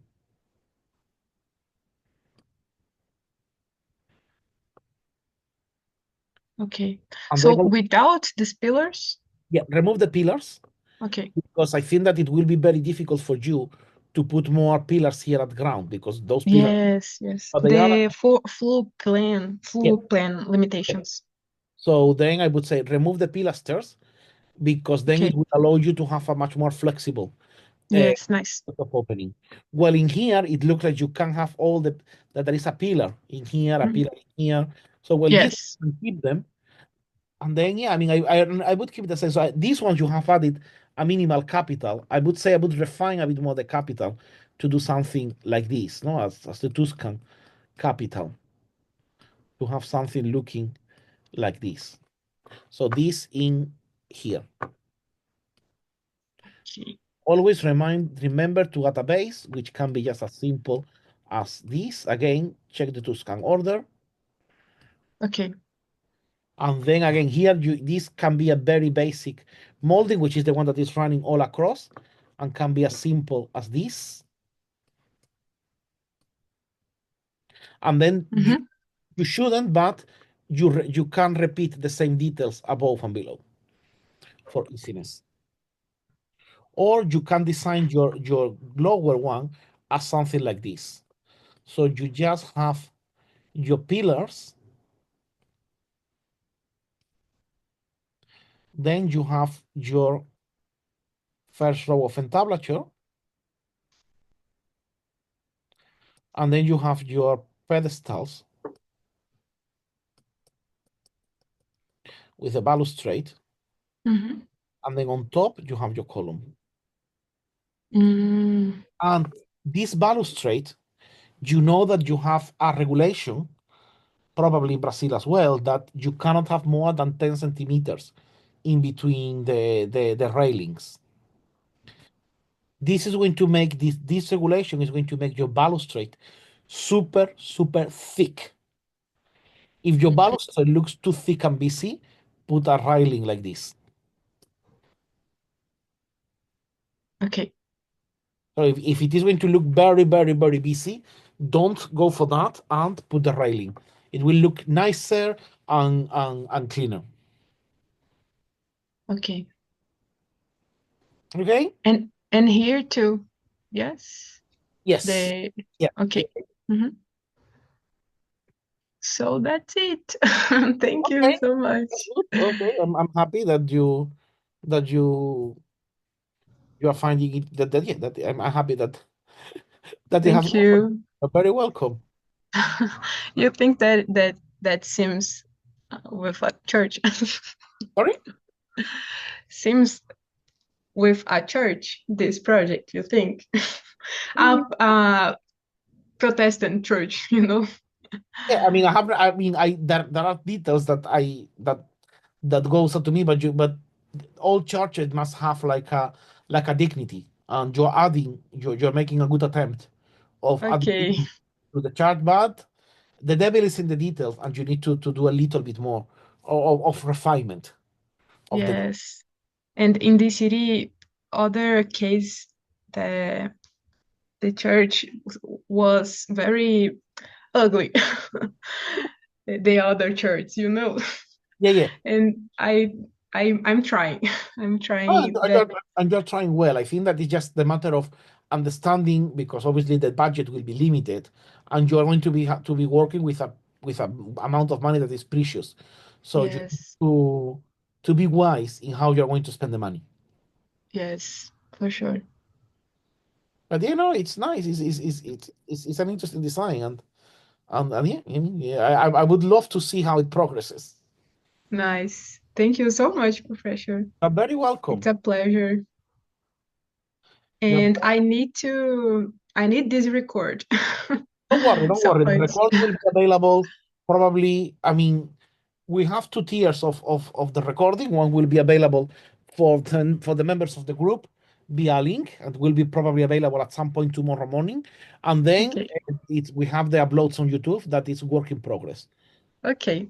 So Thank you so much. will get them in Bye-bye. a formal way, but then you will get it.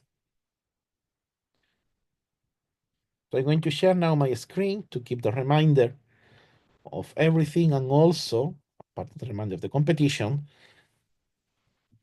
Before, does anyone has any more questions? Anything to consult? Anything to say? To comment? No, none of you. That the exercise was really interesting. No, not everyone at the same time.